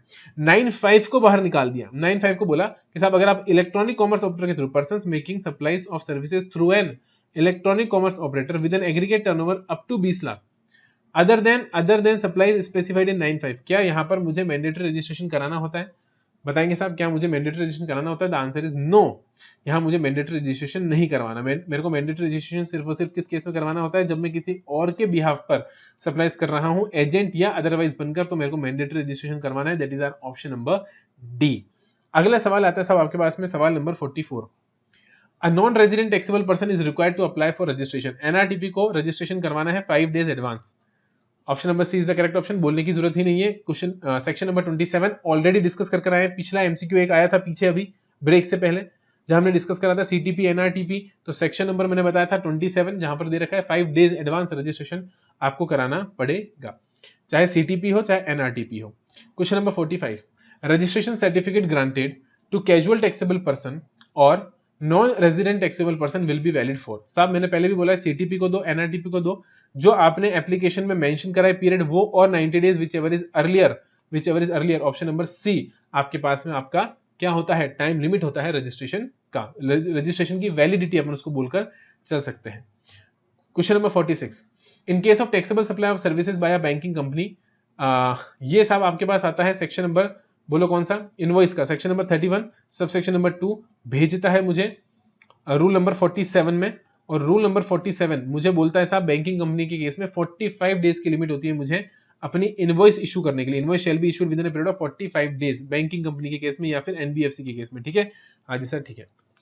Where the goods being sent or taken on approval or sale or return are removed before the supply takes place the invoice shall be issued. भाई साहब उस केस के अंदर आपको 6 months from the date of removal before at the time of supply whichever is earlier, यानी कि option number C is the correct option. Sir कहां दे रखा है ये आपको? बेटा ये आपके पास में इनवॉइस इशू करने के प्रोविजन सारे के सारे आपको सेक्शन नंबर 31 में मिलकर चलते हैं, तो ये सेक्शन नंबर 31 में ही आपको मिलेगा। Question number 48, invoice shall be prepared in dash in case of taxable supply of goods and dash in case of taxable supply of services. तो सब गुड्स की बात होगी तो ट्रिप्लीकेट, और यहां पर आएगा आपके पास में डुप्लीकेट, सर्विसेज के अंदर डुप्लीकेट, तो triplicate is your option number A is the correct option.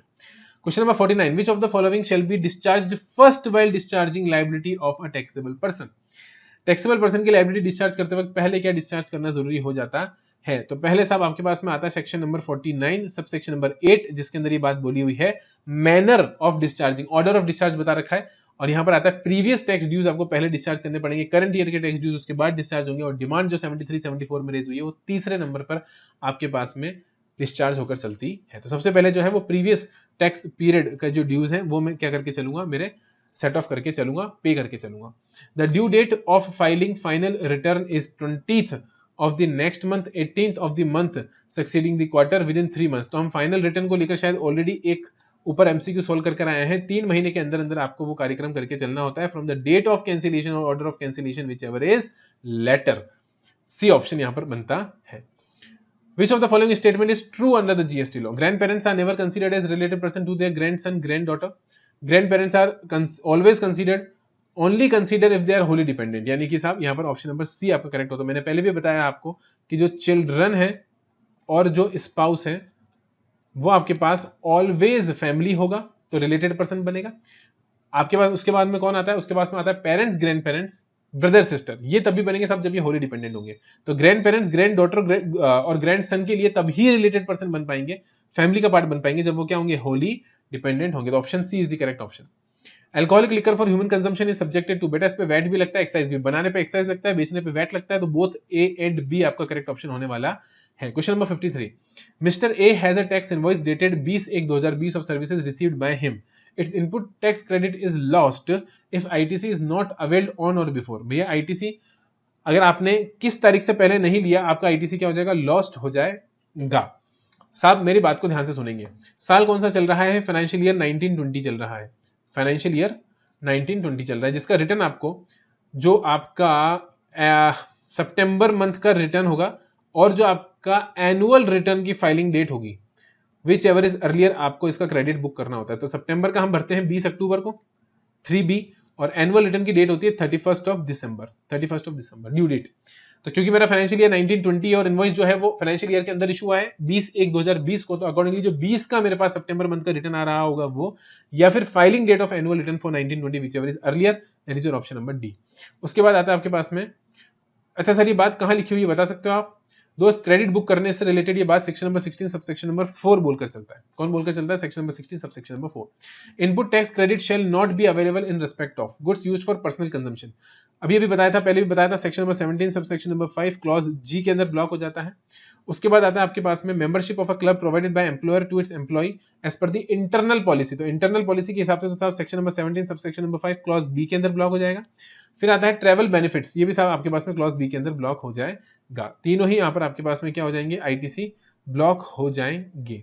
ना ये मिलेगा, ना ये मिलेगा, ना ये मिलेगा, तो किसी के भी रिस्पेक्ट में नहीं मिलेगा, तीनों में से किसी के भी रिस्पेक्ट में नहीं मिलेगा। First second third is the correct answer, first second third is the correct answer, option number D is the correct answer. अगला सवाल आता है question number 55, which of the following is not considered as goods. Goods कौन सा नहीं माना जाएगा? 10 पैसा कॉइन साहब गुड्स बनेगा, क्यों बनेगा साहब? क्यों? क्योंकि इसकी वैल्यू है, ये हमारे पास में लीगल टेंडर नहीं है, मनी नहीं है। शेयर्स ऑफ अनलिस्टेड कंपनी, ये आपके पास में गुड्स है या नहीं है? ये गुड्स नहीं है, ये गुड्स नहीं है, क्योंकि साहब ये आपके पास में शेयर और सिक्योरिटीज बनता है, बाहर चला जाएगा। लॉटरी आपके पास में डेफिनेटली गुड्स बनता है, क्योंकि इसको मूवेबल प्रॉपर्टी बताया गया है।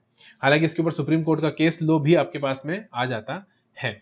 अब आता है साहब आपके पास में फर्स्ट और सेकंड, तो फर्स्ट और सेकंड, तो फर्स्ट और सेकंड, तो फर्स्ट और सेकंड, कौन सा गुड्स नहीं बनता है? क्वेश्चन पूछ रहा है कौन सा गुड्स नहीं बनता है, सिर्फ एक ही है जो गुड्स नहीं बनता है, दैट इज सेकंड। तो आपका करेक्ट ऑप्शन होगा यहाँ पर बी। इसलिए मैंने बोला था नॉट वर्ड को पढ़ना बहुत जरूरी हो जाता है। Mister Ram a jeweller registered under GST in Mumbai wants to sell his jewelry in a trade expo held in Delhi। Mumbai का बंदा है, ट्रेड एक्सपो लगा है साहब आपके पास दिल्ली में, बेचना चाहता है अपनी ज्वेलरी, इसको रजिस्ट्रेशन कराना पड़ेगा as casual taxable person. He need to get registration, he needs to pay advance tax, he need to mandatorily, नहीं, ये तो बात गलत हो जाती है साहब। और he needs to file GST 3B for Delhi GST for the month when he is registered in Delhi. तो जितने टाइम के लिए आप रजिस्टर्ड थे उतने टाइम के लिए आपको रिटर्न तो भर के दिल्ली में चलना पड़ेगा। तो करेक्ट यहाँ पर आता है साहब आपके पास में, मेरे से पूछ क्या रहा है, which of the following statements is false, इनमें से कौन सा गलत है? सी ऑप्शन गलत है, सी ऑप्शन गलत है, तो सी ऑप्शन गलत है और वही मेरा यहाँ पर करेक्ट आंसर बन जाता है। Question number 56 done with this. Question number 57, which of the following is treated as exempt supply under GST। Sale of liquor आपके पास में एग्जेम्प्ट सप्लाई होती है क्या? हाँ, क्योंकि ये आपके पास में non taxable supply, non taxable supply आपके पास एग्जेम्प्ट सप्लाई का पार्ट बनेगा। ये आपके पास में होली एग्जेम्प्ट फ्रॉम नोटिफिकेशन हो जाएगा 12/2017, और transmission of electricity bye electricity transmission utilities, ये भी आपके पास में 12/2017 से होली एग्जेम्प्ट हो जाएगा। तो तीनों ही आपके पास में एग्जेम्प्ट होने वाले हैं। ऑप्शन डी आपके पास में करेक्ट ऑप्शन होने वाला है।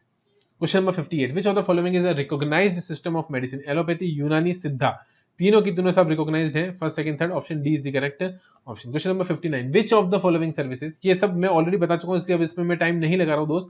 ये सब एग्जाम्पशन जहां भी बात होगी 12/2017 का एंट्री नंबर आपके पास काम करके चलेगा। Which of the following services is exempt under health care services provided by clinical establishment. पहला, chemist shop in the hospital selling medicine to public at large, क्या ये एग्जेम्प्ट है? मेरे से पूछ रहा है क्या एग्जेम्प्ट है। अब ये नहीं पूछ रहा क्या एग्जेम्प्ट नहीं है, पूछ रहा है क्या एग्जेम्प्ट है। ये एग्जेम्प्ट है, ये एग्जेम्प्ट नहीं है। Food supplied from an outsourced canteen to in patients as per diet prescribed by the hospital dietitian. ये एग्जाम्प्ट है, हाँ जी सर ये एग्जाम्प्ट है क्योंकि ये पेशेंट्स को दिया जा रहा है। Food supplied from outside canteen hospital to visitors and attenders, नहीं साहब ये एग्जाम्प्ट नहीं है। Advertisement services provided by the hospital, ये भी एग्जाम्प्ट नहीं है। तो सिर्फ बी ही है जो आपके पास में एग्जाम्प्ट होता है। तो करेक्ट आंसर आपके पास में हो जाएगा आंसर बी। ठीक है, हाँ जी सर ठीक है। 59 के बाद आता है 60। 60 बोलता है इन case of supply of goods for 5 lakh rupees following information is provided. तो सब इन case of supply of goods, service नहीं है, गुड्स का केस बन रहा है, 5 लाख रुपए है। Advance received on 1 April, invoice issued on 15 April, goods removed on 25 अप्रैल। तो इनवॉइस क्या with in the time limit बन चुका है? हाँ जी साहब, गुड्स रिमूव होने से पहले इनवॉइस बन गया था। इनवॉइस और payment which ever is earlier, लेकिन गुड्स के केस के अंदर हम जानते हैं कि अगर गुड्स का फॉरवर्ड चार्ज बन रहा है, गुड्स का अगर फॉरवर्ड चार्ज बन रहा है तो उसके अंदर गुड्स के फॉरवर्ड चार्ज के अंदर एडवांस पे टैक्स नहीं लगता। गुड्स के फॉरवर्ड चार्ज के अंदर एडवांस पे टैक्स नहीं लगता। 66/2017 central tax rate notification number हम अच्छे से जानते हैं साहब कि इसने हमें एग्जम्पशन दिलवा दी थी। तो यहां पर इनवॉइस और पेमेंट में इनवॉइस की डेट आएगी दैट इज 15 अप्रैल, और क्योंकि invoice with in the time issue हुआ है तो कोई दिक्कत की बात ही नहीं है। बी ही आपका यहां पर फॉरवर्ड चार्ज में टाइम ऑफ सप्लाई बनकर चलेगा 15 अप्रैल। 61 Shyam limited is receiving legal services from a lawyer mister ज्ञान। एक लिस्टेड कंपनी है श्याम लिमिटेड, जो मिस्टर ज्ञान एडवोकेट सर्विस ले रही है। ध्यान रखना किसकी सर्विस है? Legal service. और लीगल सर्विसेज के अंदर आरसीएम लगता है अगर सामने वाली बिजनेस एंटिटी है तो, और श्याम लिमिटेड बिजनेस एंटिटी है। The aggregate turnover of Shyam limited in preceding financial year is 40 lakh rupees. जो इनका एग्रीगेट टर्नओवर था पिछले साल का वो था 40 लाख रुपए। The information regarding date of payment invoice etcetera is as follows. पिछले साल का एग्रीगेट टर्नओवर मेरा 40 लाख रुपए था और मैंने सर्विस रिसीव करी है। ठीक है साहब। The information regarding date of payment invoice etcetera is as follows. Invoice issued by mister Gyan on 15 April. भैया जी 15 अप्रैल को ही उसने इनवॉइस बना के दे दिया। Payment received by mister Gyan on 5 मई। अप्रैल के बाद मई में पेमेंट हुआ है, 5 मई को उसने पेमेंट रिसीव कर लिया है और उसने 1 मई को ही अपनी बुक्स में रिकॉर्ड कर लिया था। उसने 1 मई को ही अपनी बुक्स में रिकॉर्ड कर लिया था। पहले मुझे ये बताओ साहब कि ये आपके पास में सर्विस जो है साहब वो एग्जेम्प्ट है, ये सर्विस एग्जेम्प्ट है या फिर ये सर्विस आपके पास में टैक्सेबल है? सवाल उठता है पहला तो ये, और फिर सवाल आगे उठेगा कि अगर टैक्सेबल है तो इस पर मुझे किस मोड में टैक्स पे करके चलना है? फॉरवर्ड चार्ज में टैक्स पे करके चलेगा या फिर रिवर्स चार्ज में टैक्स पे होकर चलेगा? सवाल सबसे पहला तो ये है साहब कि मेरे को यहां पर एग्जम्पशन है या टैक्सेबल है साहब। देखो साहब ये मेरे से क्वेश्चन पूछ रहा है what is the time of supply of services. ठीक है, मैं आपको एक बात बताना चाहूंगा दोस्त कि यहां पर ये आपके पास में एग्जेम्प्ट होना चाहिए। ये क्वेश्चन ही गलत है, इट्स अ रॉन्ग क्वेश्चन। मैं इसलिए बोल रहा हूं क्योंकि अगर आप चाहें तो आप देख सकते हैं एग्जम्पशन एंट्री। मैं आपको दिखाता हूं, चलो जब हम लड़ाई लड़ ही रहे हैं तो हम पूरी लड़ाई लड़ेंगे साहब, पूरा एनालिसिस करके लड़ाई लड़ेंगे। आप सभी बुक ओपन कर लीजिए, आपके पास इंस्टीट्यूट का किताब है, आप इंस्टीट्यूट का किताब ओपन कर लीजिए। कोई जरूरत नहीं है आपके पास में मेरा बुक हो, है तो वेल एंड गुड, नहीं है तो इंस्टीट्यूट का ओपन कर लीजिए और आप आ जाइए साहब एग्जम्पशंस पर। 2 मिनट के लिए आप एग्जम्पशंस पे आ जाइए।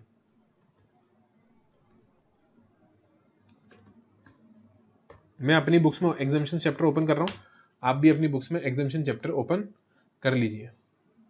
ठीक है, हाँ जी सर। और एग्जम्पशंस जो चैप्टर है साहब वहां पर हम देखेंगे कि ये देखो साहब ये एग्जम्पशन चैप्टर मुझे नजर आ रहा है एग्जम्पशंस, और एग्जम्पशन चैप्टर्स के अंदर अब मैं आपको लेकर जाऊंगा सर, कहां लेके जाएंगे? इस एंट्री पर लेके जाऊंगा जो कि आपको किसके रेस्पेक्ट में मिलती है? आपको मिलती है लीगल सर्विसेज के रेस्पेक्ट में, right?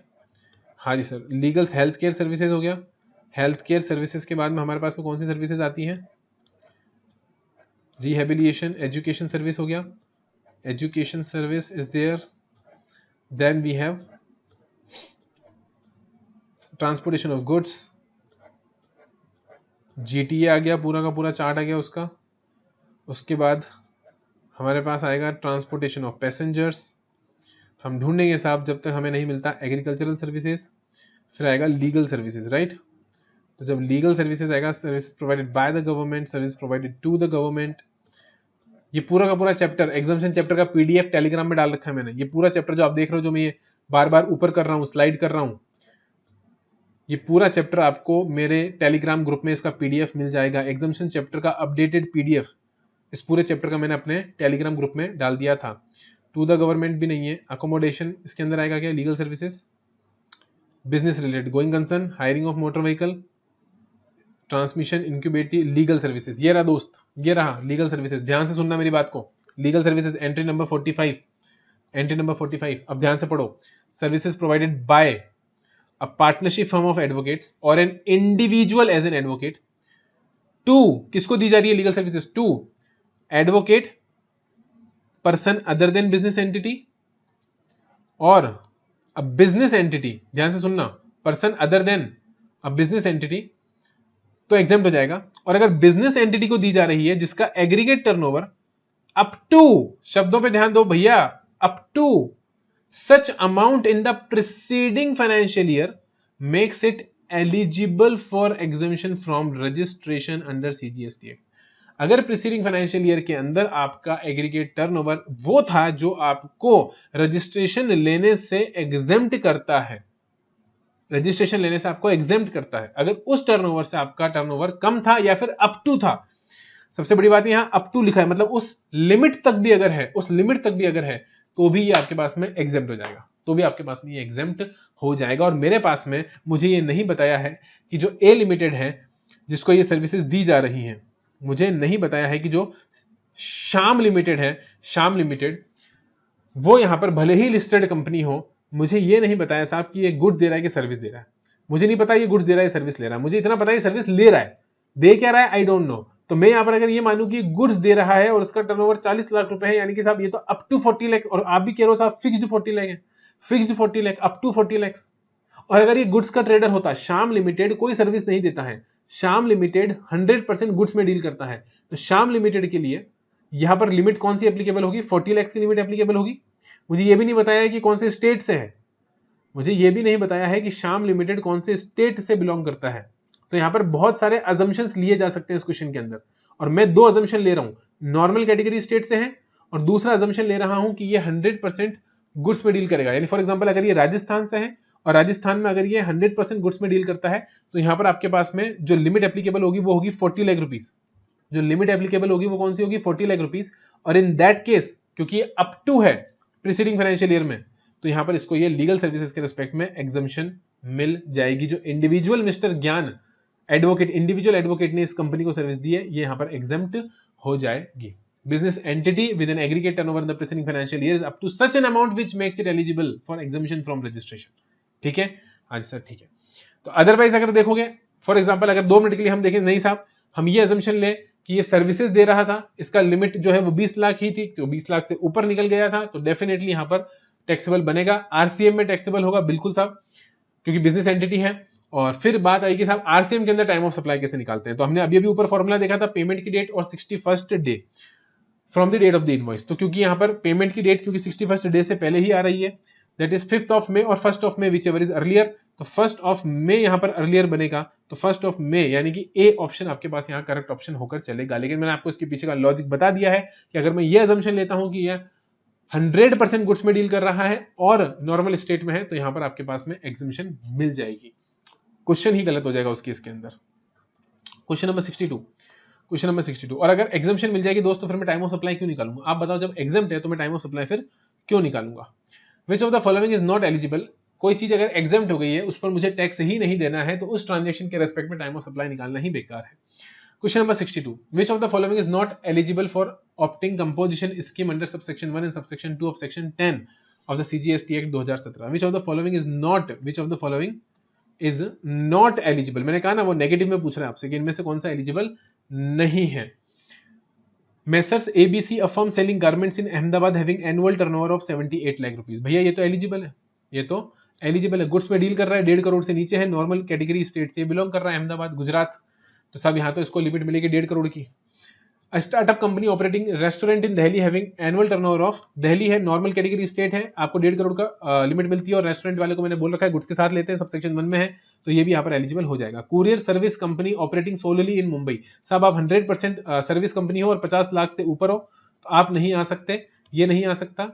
Trader selling grocery item इन उड़ीसा, मणिपुर, मिजोरम, नागालैंड, त्रिपुरा, एपी, यूके, मेघा, सिक्किम, पौंडीचेरी, तेलंगाना में उड़ीसा नहीं आता, 1.5 करोड़ का इसको यहाँ पर लिमिट मिल जाती है तो ये भी यहाँ पर एलिजिबल हो जाएगा। ग्रोसरी आइटम यानी गुड्स में डील कर रहा है तो ये भी एलिजिबल हो जाएगा। तो ऑप्शन नंबर सी है दोस्त आपका correct option. Option number C is the correct option, क्योंकि वो मेरे से पूछ रहा है कौन सा एलिजिबल नहीं है, तो सी वाला एलिजिबल नहीं है। आई होप यहां तक आपको कोई दिक्कत नहीं होनी चाहिए। आगे चले। Yes sir.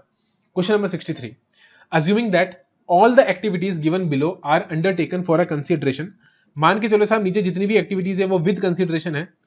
State which of the following is not a supply. Consideration होने के बावजूद इनमें से कौन सा ऐसा है जो सप्लाई नहीं बनेगा। Renting of commercial office complex supply बनेगा। Employee agreeing to work for an competitor organisation after leaving the current employment, ये भी आपके पास में सप्लाई बनेगा।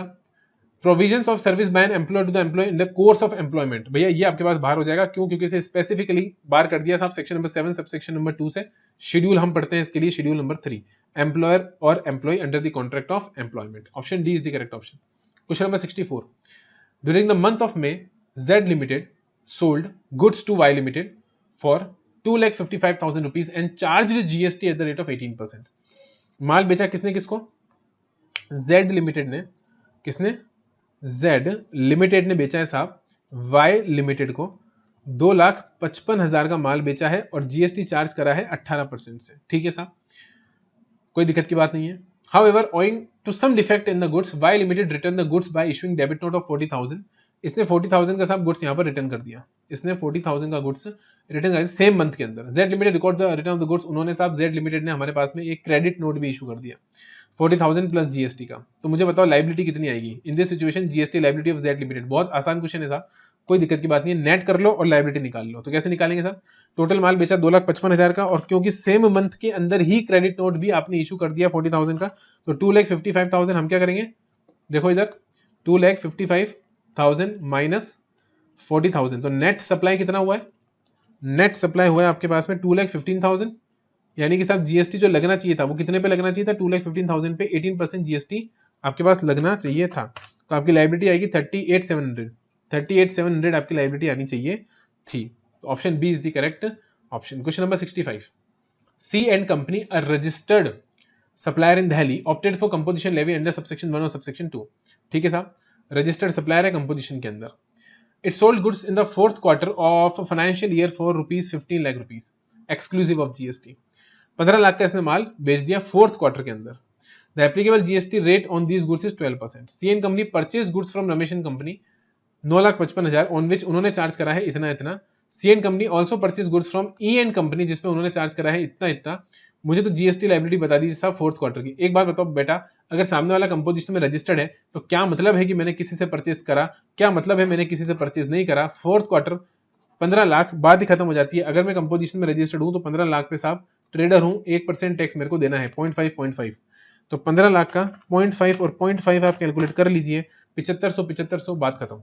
बाकी सब कुछ आपको कंफ्यूज करने के लिए दे रखा है, यानी कि option A is the correct option. Section number 10 sub section number 1 हमने यहाँ पर डिस्कस करा। Question number 66, mister Raghu avails services of mister Raja a chartered accountant as under. तो रघु साहब है CA साहब की यहाँ पर ही सर्विसेज अवेल कर रहे हैं।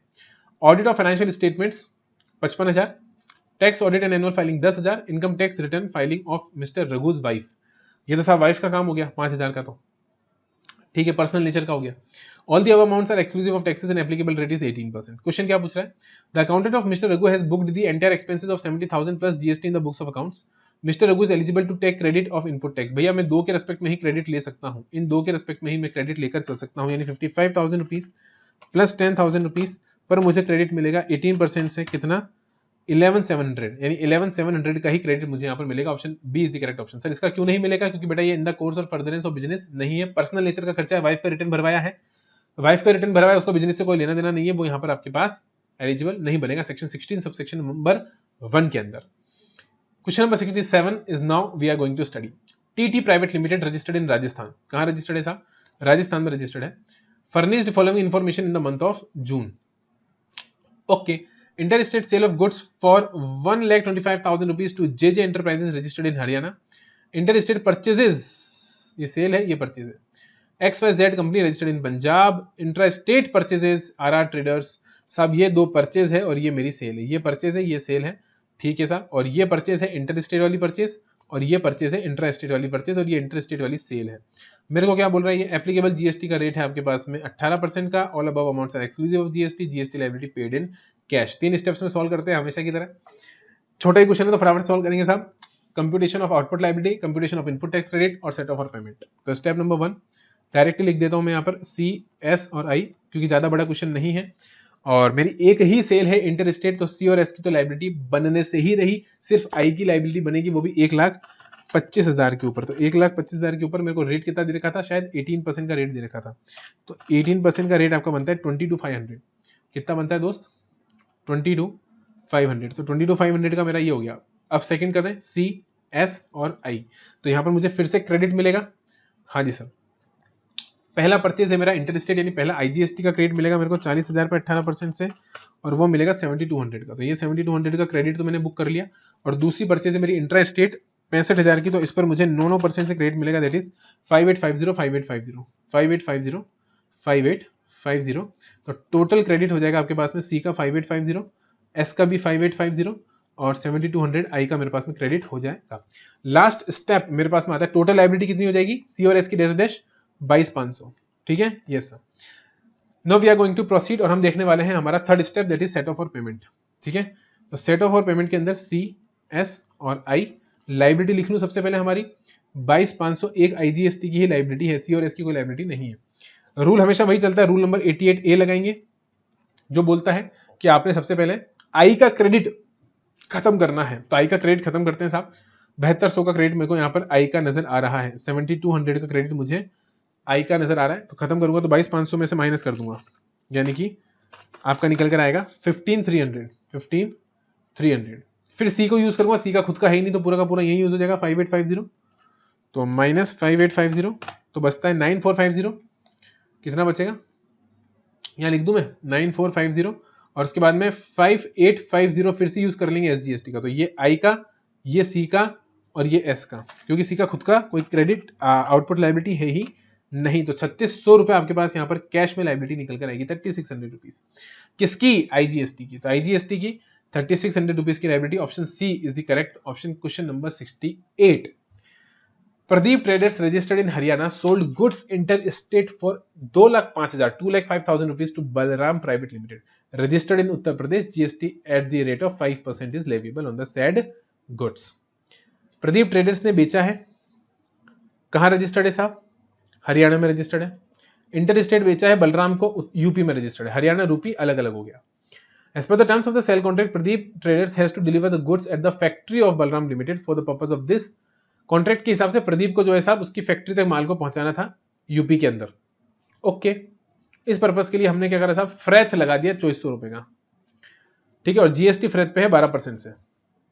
What would be the net GST liability to be paid in cash in case of assuming that the amount herein is exclusive of GST. देखो साहब, हम अच्छे से जानते हैं section number 15 subsection number 2 Tyson technique बनाई थी, memory technique, TAIISN, N का मतलब कुछ भी नहीं होता।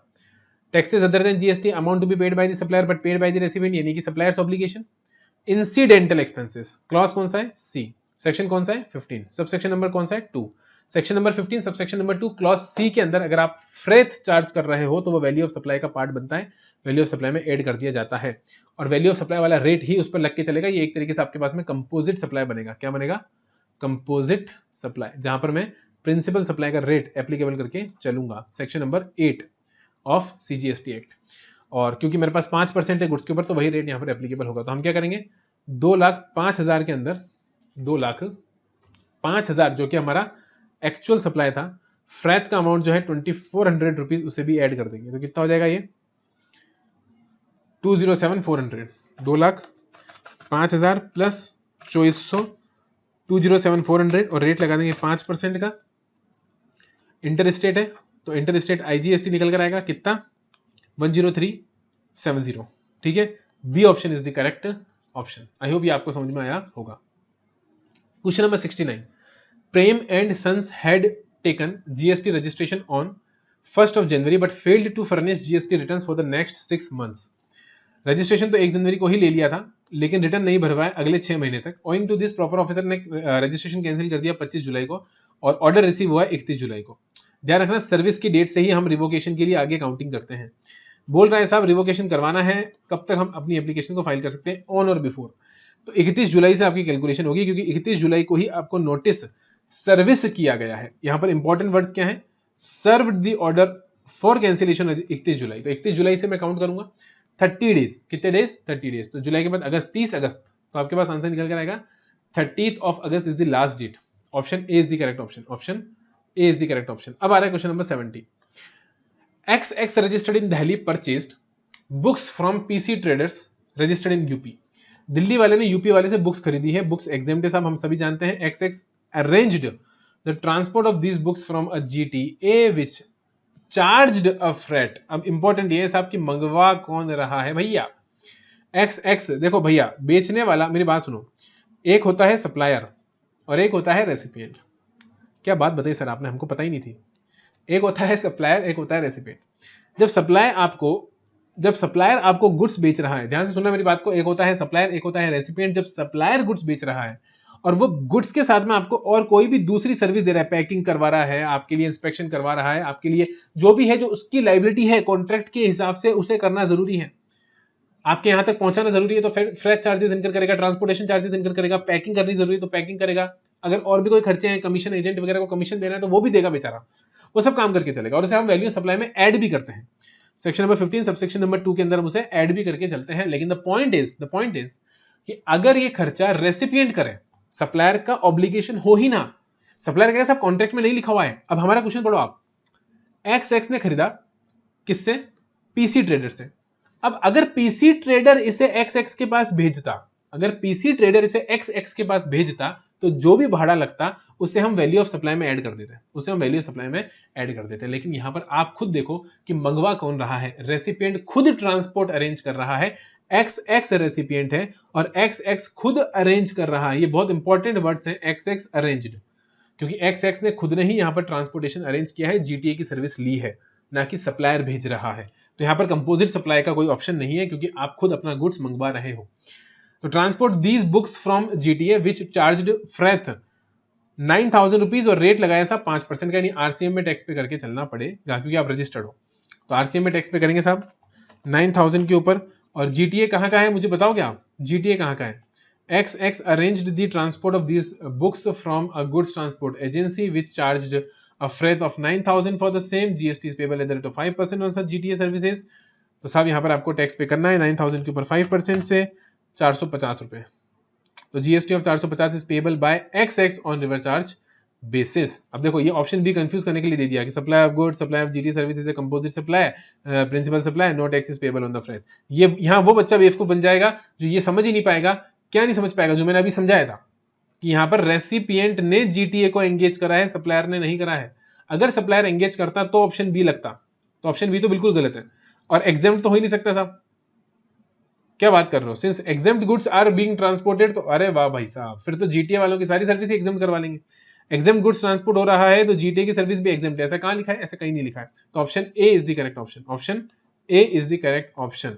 और बताते हुए खुशी है साहब कि आंसर की आपके सामने आ चुकी है। इसका मतलब हमने हमारे MCQs तो लगभग यहाँ पर कंप्लीट कर लिए। वी हैव 70 MCQs और लगभग हमें 1.5 घंटे से ऊपर हो चुका है, 1 hour 30 minutes से ऊपर हम बात कर चुके हैं।